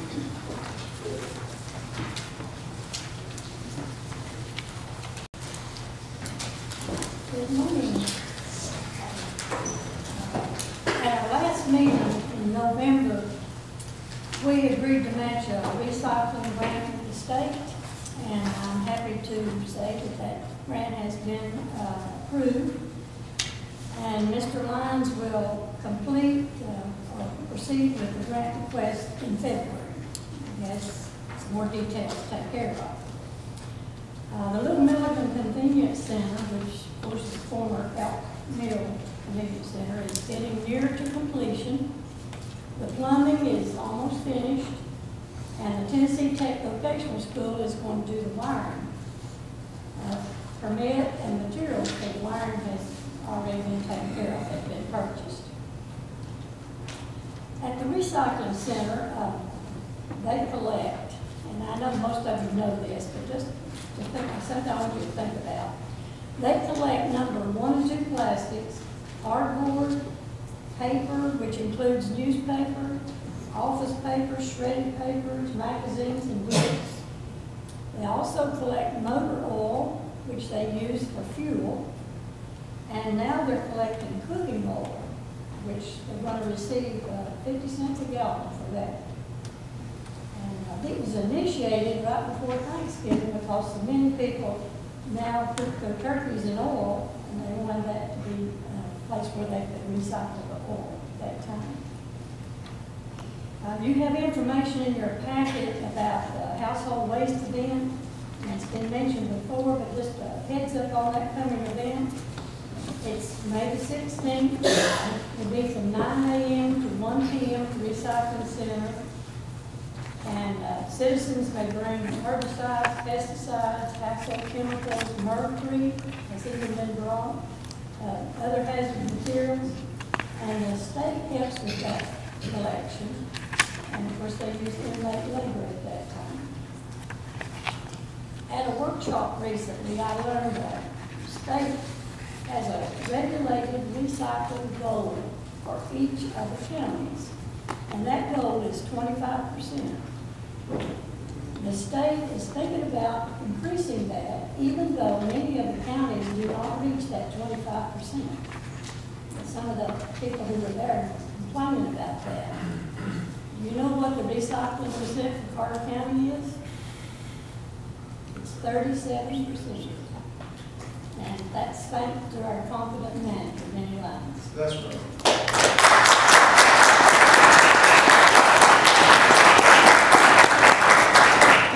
And if you have not visited the landfill and the recycling center as yet, I hope you will. Benny invites each of the commissioners and anyone else that would like to tour the facility. He's proud of what he's done there, and he should be. It's a very good facility now. And Mr. Lyons, do you have anything you'd like to add? I just like to add that we also accept aluminum cans and metal cans as recycled center as well. Okay. Any questions? Ms. Hicks, hey, Mr. Lyons, can you give us 6 districts, maybe a date when this bill will be opened up?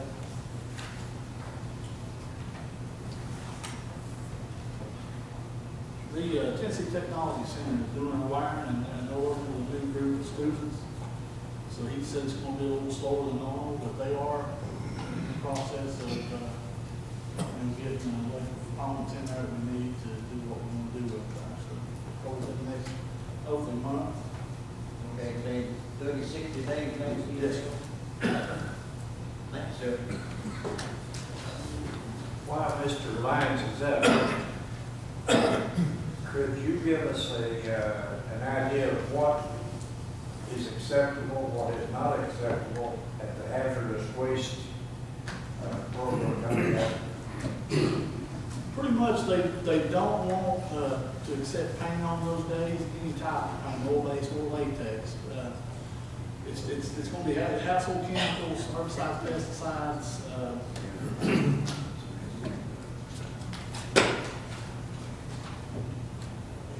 petroleum-based products. They will take those. They will take fluorescent bulbs, the 8-foot fluorescent bulbs. So that's something that we're always looking to get rid of, because we can't accept them at the landfills and businesses. So that's a good way to bring fluorescent bulbs to get rid of those. I think that's about it, Mr. Montgomery. What about electronics? We accept electronics year-round. Computers, e-waste, printers, VCR, stuff like that, we can take year-round. Mr. Lyons, would you comment to the fact the land that was, you looked at for sale? I had, there was some land came up for sale, adjoining the landfill, which I thought would be a good measure to prolong the life of our existing demolition, like 3 or 4 landfill. I talked to Mr. Hill, he got a couple of real estate agents involved, and we went through, and I checked with SNME, which does our testing at the landfill, to see basically what kind of testing would be involved before we ever even tried to see if it was worthy to buy or whatever. From SNME standpoint, the land at the top of the ridge is too shallow without purchasing from another landowner. If we purchase from another landowner and tie that in, we could have probably 15 more years on the landfill. He said it's not worthy as far as to do the testing on for what's for sale right now. He said the testing would be anywhere from $300,000 to $500,000 just to do the testing. So it wouldn't be worthy for what we're trying to do. And we do our landfill right now, probably has somewhere between 7 to 8 years left to put your demolition stuff in. Generally, through the state of Tennessee, it takes 5 years to permit a landfill. So, just give you something to think about what we want to do in the future.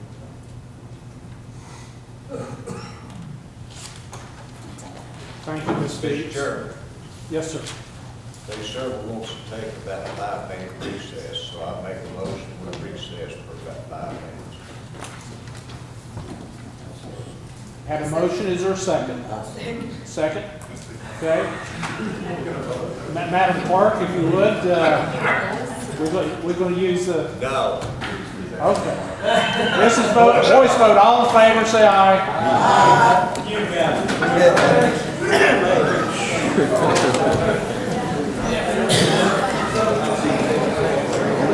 So this out.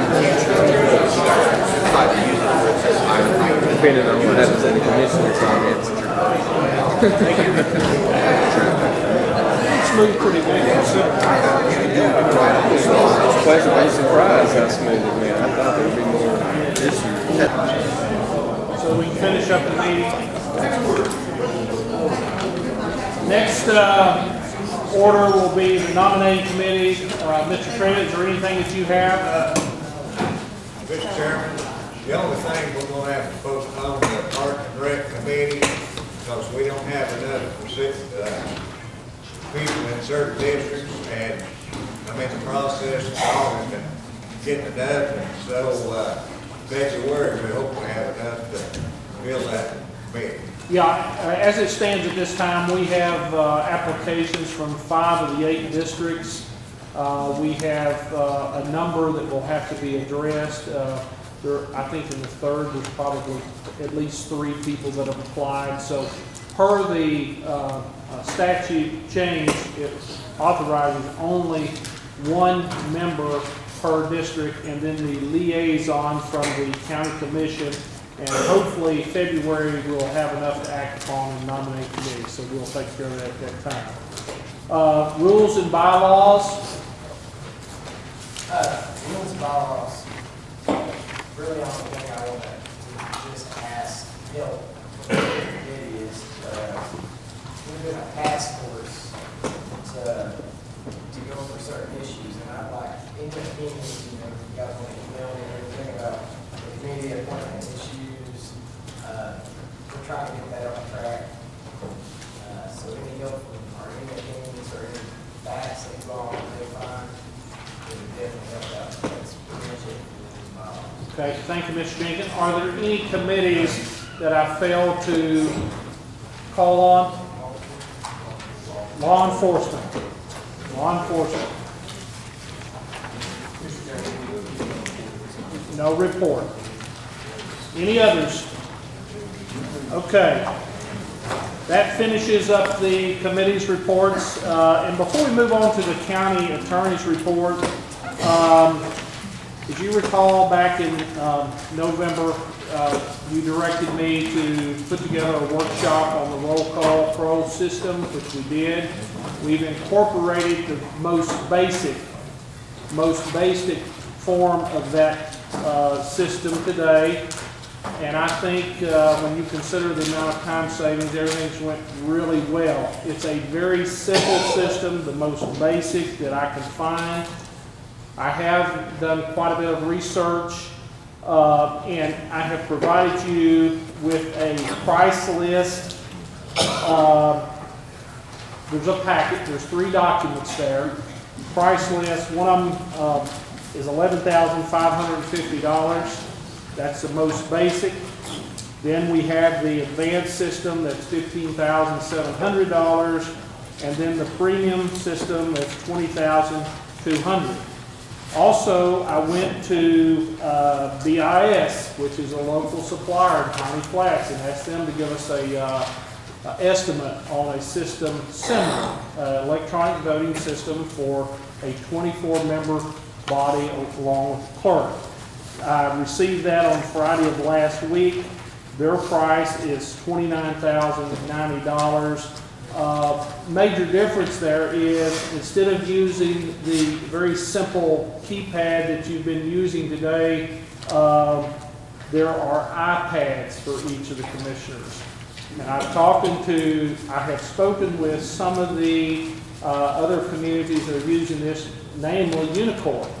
And it is a challenge. It's a challenge. I don't think that we really need to get into a complicated system.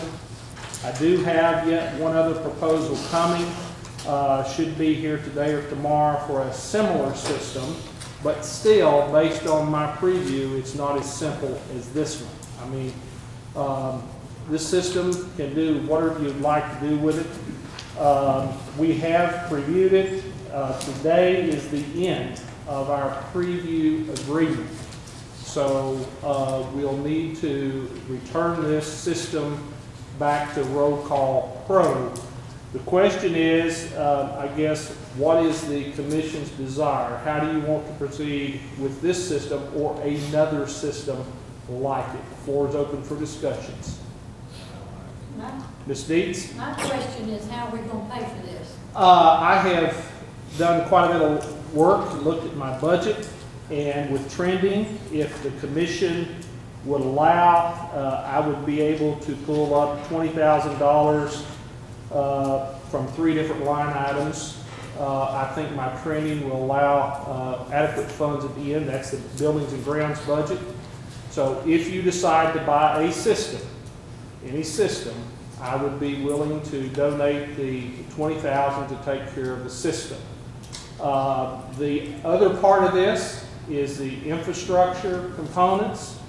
We will need a laptop, which I think, depending on which system you buy here, we could cover that. You'll need to have a copier printer, because one of the things that we haven't done here today is actually print out each vote. This system in the advanced version has that capability, so that the press, if they need that information, or anyone else, there's a hard copy. The clerk has a hard copy. It's also saved to your drive. Again, it would require transferring from 3 different line items, piecing this together to get the money to purchase. Also, I've spoken with the clerk and master. I've spoken with the chancellor. This is an opportunity for us to upgrade our courtroom system as far as technology. I'm waiting on proposals now for another part of this, which would be possibly a 120-inch screen here on the wall, a projector from above. All these systems working together would not only benefit us, but it would benefit the court system, the attorneys and like with their presentation. What we have now currently is a little flat screen TV that we're carting around. It's so unprofessional. And other counties are looking at upgrading courtrooms as well. And I'm putting together a proposal, and we're going to submit that to the AOC and see if there's any grant funding to help us buy the other pieces of equipment that we need above and beyond the basic system. Now, I did include in your packet this morning the purchasing policy, which stapled to that. Any item, any purchases over $10,000 do require a bid process. So, if you want to advance forward with this, then I can put together the specs, I can get them over to Mr. Loach, we can put this thing out for bids, provided you feel that this is a system that would help us, give us a much more professional image, and expedite our time here. And I think this morning, of course, I'd like to hear from you. I think everything's went very well with all these roll calls. Ms. Brown. I'd like to put that in form of a motion. This has been, I've been here 8 years, and this has been made in the past year. Ms. Brown's made the motion. Is there a second to put this out for bid? Second. Mr. Holdren. Any discussion? Mr. Chairman, now which package you're going by, the advanced package, that one? Well, we would put the system out for bids, and we'll talk about here in just a few minutes, and we'll put together the specs, and we'll get that back and go from there. The question is, the ones of you that were here in the workshop, you saw the functions. I don't know personally that we need the most premium version, which is $20,200. But I think we do need to advance up to the advanced level, which is $15,700. And with the $20,000, that would give us enough money to purchase the laptop, provided the bids come in. Now, there may be other quotes, there may be other systems, but as I have stated, this seems to be the simplest system we've got now. With that $20,000, we'd take care of that, we'd buy the laptop, the printer copier, and then we would hopefully see a grant through the AOC that would help us make the other I'd like purchases. to amend Ms. Brown's, motion to go with the advanced package of this situation. Okay, we'll put together specs, we'll get them to Ms. Deloach, and then we'll see which going, where we go from there. Mr. Hill. Along the lines of what Mr. Tribbett just said, one of the questions I asked in the workshop was, if we bought in at the very basic level, was this system expandable? And what was the cost for the expansion tax, so to speak? And there was no increased cost for add-ons, if you will. This thing's modular. So if we bought in at the $11,000 price point, we could always beef it up and add two like down the road. And I don't know if that's helping you make your point or not, but it was I felt like it was a valid talking point. It would make the, well, I have talked with the company and let them know that we have a $10,000 limit. And with some modification, we can get this basic package under $10,000. Okay, for that, the clerk, we have an extra module in the event one goes down. We have the clerk's module, or keypad. If we were to eliminate those two, and if we were to have the clerk to use a mouse initially and advance up, that would bring that price down to like $9,995 for the initial entry point. Mr. Ward. You know, I'm for this system or was, but I'd like to know where the money will be coming from, line by line. Sure, absolutely. If we get to that point, we've got electricity, 51800-415 electricity. We would pull $10,000 from that account. The other account would be 51800-452 utilities, $5,000. And then we would pull another $5,000 from 51800-454 water and sewer. The trends to date show that we will have reserves left over in those three accounts, and it would not impact anyone else's budget negatively. It's the county mayor's buildings and grounds budget. What happens in those line items that we need money? What happens Then the county mayor will have to pull within that budget. As of to date, I have never asked for an increase on any of the budget, both the mayor's budget or buildings and grounds, in all four budget cycles that we went through today. Yes, sir. But isn't it true that come budget time, that money will have to be put back in there? Because that's actually a safeguard. No, sir. Budget time, the amounts will be the same. When we go to set our budgets, the amount that I've got set and established there now will be the same. There will be no increase or change. Yeah, but if that money was left over come budget time, that would be leftover money. That money goes back to the general fund. Nobody retains it. If I don't expend it, it rolls back in the general fund. Mr. Tester. Do they give you an idea of a maintenance cost on this? They did, absolutely. It's 10% of whatever the purchase cost is. And that's the only thing that I have not addressed, cannot, but I have spoken with Ms. Gooch. She said that she would look at that. I think that she would have, if you went with the advanced package, the maintenance cost would be just over $1,500 a year.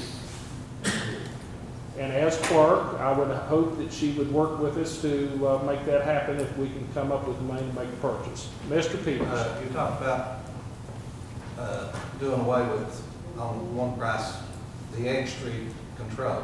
What if we had a control to go bad during the meeting? That was just to get the price under $10,000 so that we could take action today. Personally, I do not recommend that. I recommend that we go ahead and put this out to bids as our policy requires.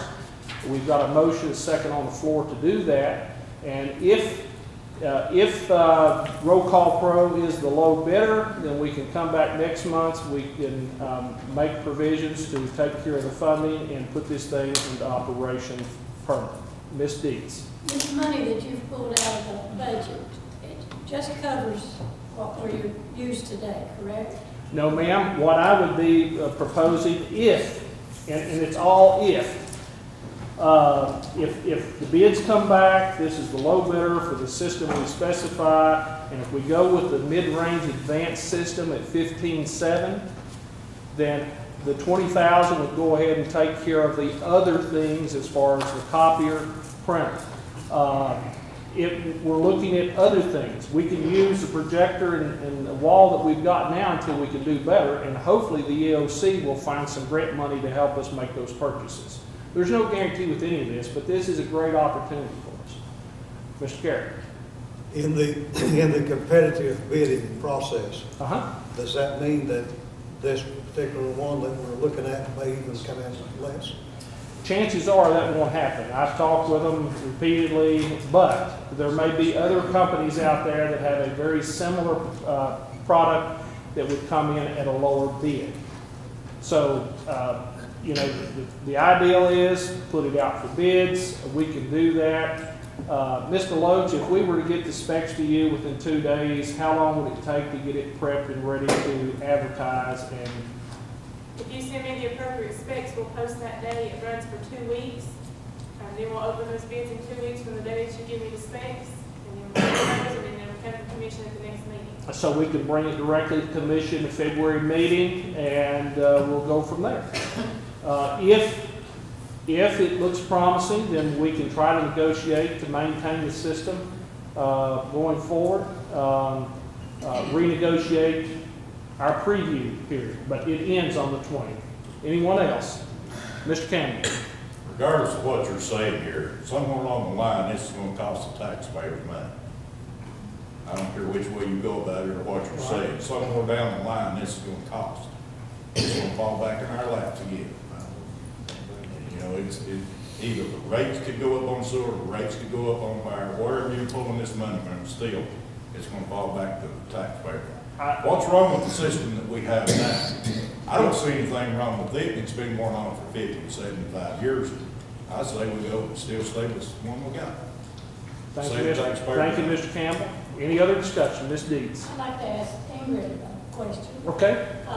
We pull this money line items that he's talking about out of our budget. How's it going to affect it? In May, we'll start having hearings for the 15-16 budget. He's doing an amendment, which would be a one-time amendment to move approximately $20,000 out of his line items. That will be the 14-15 budget only. In 15-16, his line items can be restored to that. Should he take $20,000 out and we have a huge increase in electric, which will probably have an increase, I don't know if it'll be sufficient for that. Or should we have some other problem in the buildings and grounds budget? Let's say that the HVAC should go down, which it does on a monthly basis, maybe even daily in our office. But should that happen and he have to have more funds than he has in his buildings and grounds budget, then he'll have to come and ask for an amendment from somewhere else. He's just using the money that he has available in 14-15 for buildings and grounds, and he's going to use it towards the commission expense. So that would be a transfer out of his category into the commission category. Why do we have money in there if we don't need it? That's what he requested for the 14-15 budget. We're still going back to the same thing I just said. We're still going back, if these rates go up, then we're going to be going back and digging money out of something. I can assure you, Mr. Campbell, based on my experience in the last 4 years, you're not. I'm not judging experience, but I'm saying this money's going to have to come from somewhere. Right. This money is coming out of my budget just as it would any other office holders, because I see this as an opportunity and I want to support this commission provided you're in agreement. This is an opportunity to advance, and you're absolutely correct. This system has worked for the last several thousand years or hundreds of years, I guess, here in this county, this state, this country. But there comes an opportunity when we need to advance into the 21st century, and I think that they went extremely smooth, but that's only my opinion. We have a motion and a second. Madam Clerk, if you would please proceed with the vote. Yes, sir. Can I make one more comment? I think we're looking at this a little narrow-mindedly because we're not the only ones that will benefit from this, but other factions of the county can use this system as well. So I think everybody will get on board with this system, and we can move forward. There'll be no questions, there'll be no recounts, and there'll be very less confusion, a lot less confusion, and the counts will be accurate each time. Mr. Warren? Why do we need to proceed this right now? We've got, Well, we need to take some sort of action, and we need to go ahead and at least put it out for bids. We can't make the purchase today because it's outside of our policy, but if we follow the bid procedure, we're doing everything per statute. I mean, we just introduced this ability system. You know, I think we need to wait a while, let us think about what we want to vote on, instead of voting right now. Because some of us have still got questions. I think we need to table this motion. Okay. That's like a question on the motion. Question on the motion. Let's proceed with the roll call. Madam Clerk, if you would please take the vote. And the motion is? What is the motion? The motion is to authorize this to go out for bids and report back to the next commission meeting. Okay? Madam Clerk, proceed with the vote. Mr. Chairman, we have a motion to table. Uh, We have that motion first. Ms. Cullen, Yes.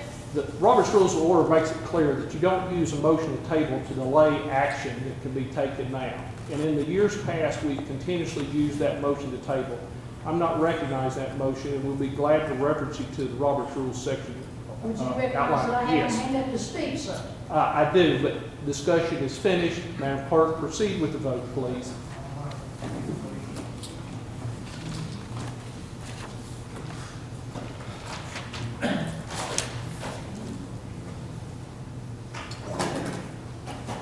Madam Clerk, reveal the vote, please.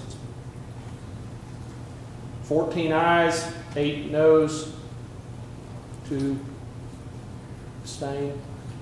Motion passes. Ms. Ingrid, I'll get the specs to you. We'll go ahead and prepare the bid process. At this time, we'll move on to County Attorney's report.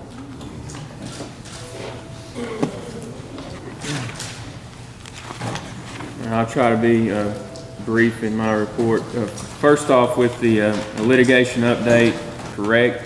The County Beer Board was correct in denying the permit to Ms. Crowell on behalf of Tennessee Tavern there. And with that, all state and federal claims regarding to Tennessee Tavern, Ice House have at this point been dismissed. So that all that litigation should be finally over. Also, this month, the case that had been instituted against former General Sessions Court Judge John Walton, there was a claim filed in Chancery Court alleging various due process rights violations against individuals appearing in his court. That case has now been dismissed, happy to report, with prejudice, so cannot be brought again.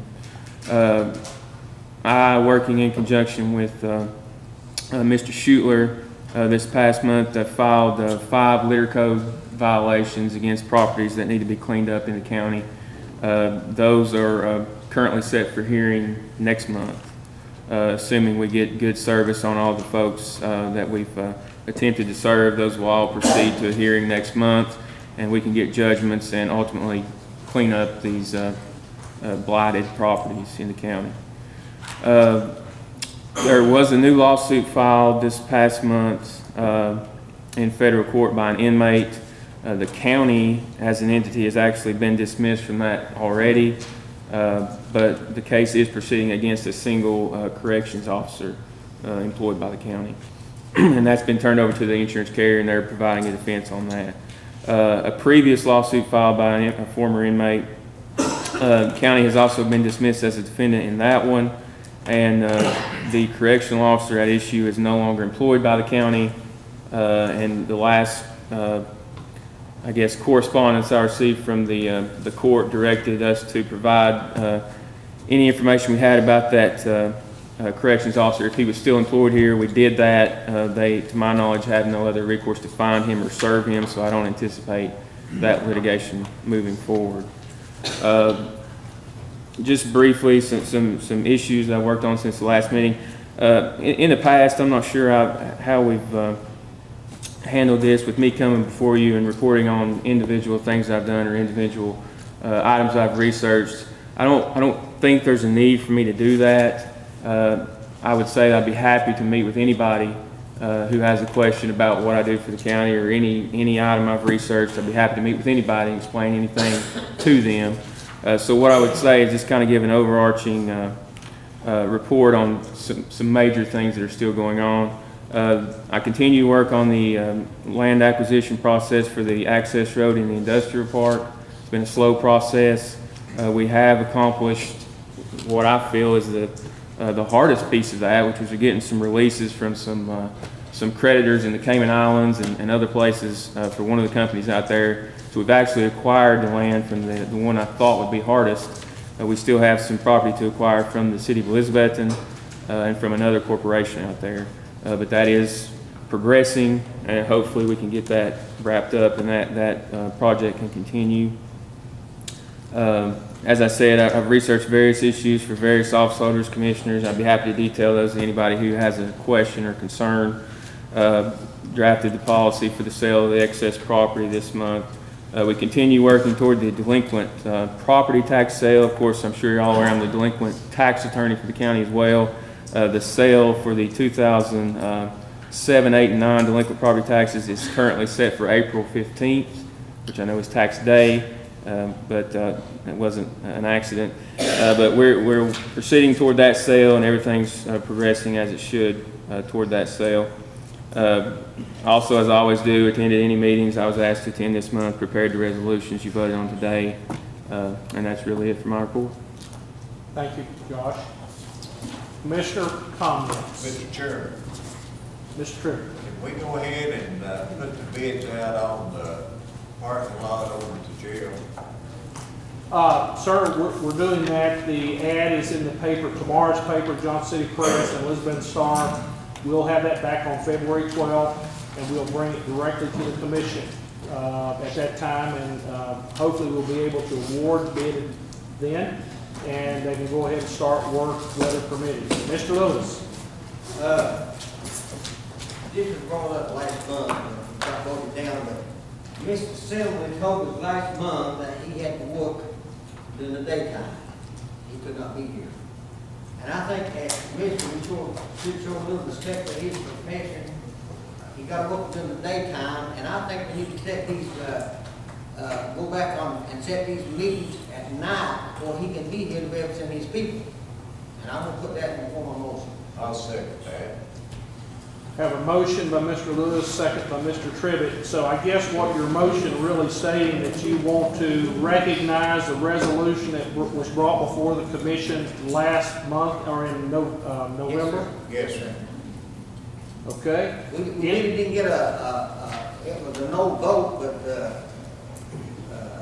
we need to do something about this. So he needs to represent his people, and I don't think anybody here that works tonight and that can sacrifice a little time for him to be here. Okay, again, the motion is to adopt the resolution that was submitted in November, moving all county commission meeting to 6 p.m.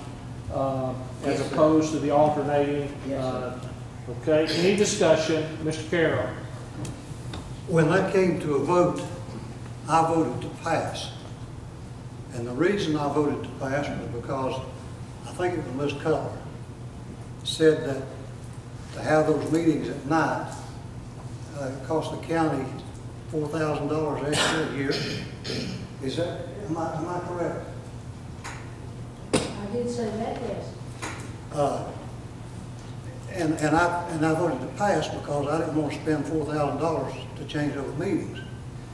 But, and I may be wrong, but upon some investigation, I found that it only cost $600 a year to have those meetings. So I think we ought to vote on it again. Okay, Mr. Meehan. Mr. Chairman, is this in order, wasn't on the agenda to bring it up during commissioner comment? I would imagine that at any point in time in a discussion that a commissioner can raise an issue and a motion is second. It doesn't matter whether it's on the agenda or not.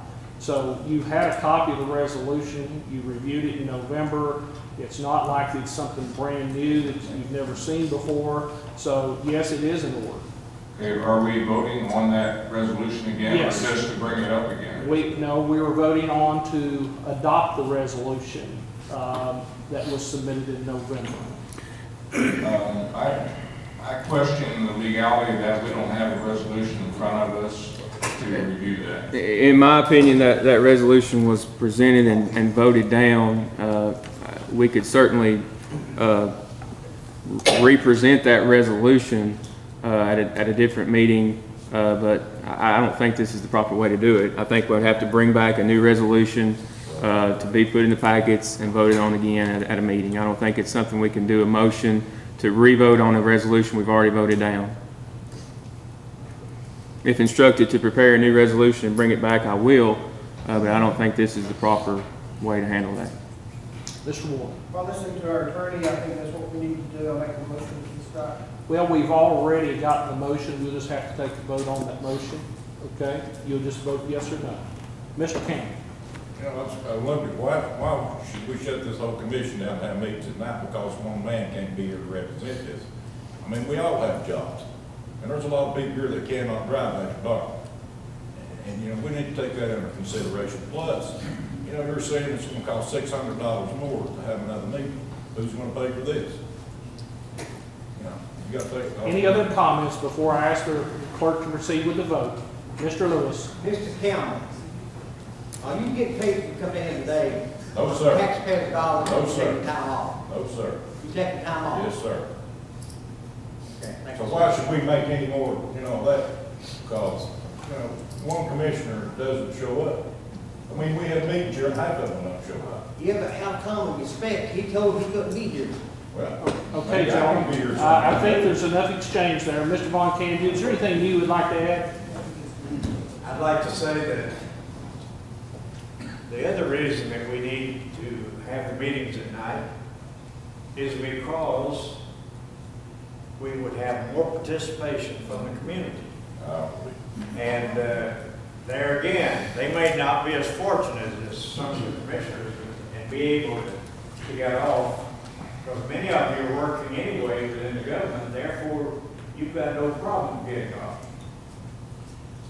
In light of the discussion to this point, Mr. Lewis, and the advice of the county attorney, would you amend your motion to have the county attorney to amend the resolution that was submitted in November and bring it back in February? Yes, sir, that might be the best thing to do. Are you in agreement with that, Ms. True? Yes, sir. So it's a more suitable motion at this time. So we have a motion for the county attorney to amend the resolution that was submitted in November and bring that before this body in February. Mr. Holt? Yes, I'd just like to make a comment that I think a lot more people on this commission are impacted by the day shift work schedule. I myself am included in that. There's be many opportunities when I will not be able to be here during the day. Okay. Ms. Cole? Once again, I would like to remind everybody, when you decide to run for office, you're supposed to check on this. I left my job for the last 6 years to come down here and work. So this was something you should have thought about before you put your name on that ballot. Mr. Peters? I can return to that too. For 10 years, I took time off from work. Had to take vacation days for no pay to come down here and serve on this committee. So I knew that ahead of time. One last comment, Ms. Brown. I think we're all realizing that there are more of the night meetings than there are the day meetings. The more people can come in the night, so I think we're actually doing our people our favor by letting them come in the night and having our meetings in the night. So I think that's what we need to take into consideration. Okay, with that being said, we'll proceed with the vote. And again, the motion is for county attorney to amend the resolution that was submitted in November, just changing the dates and bringing that back before the commission in its February meeting for further and due consideration. Madam Clerk, proceed with the vote, please.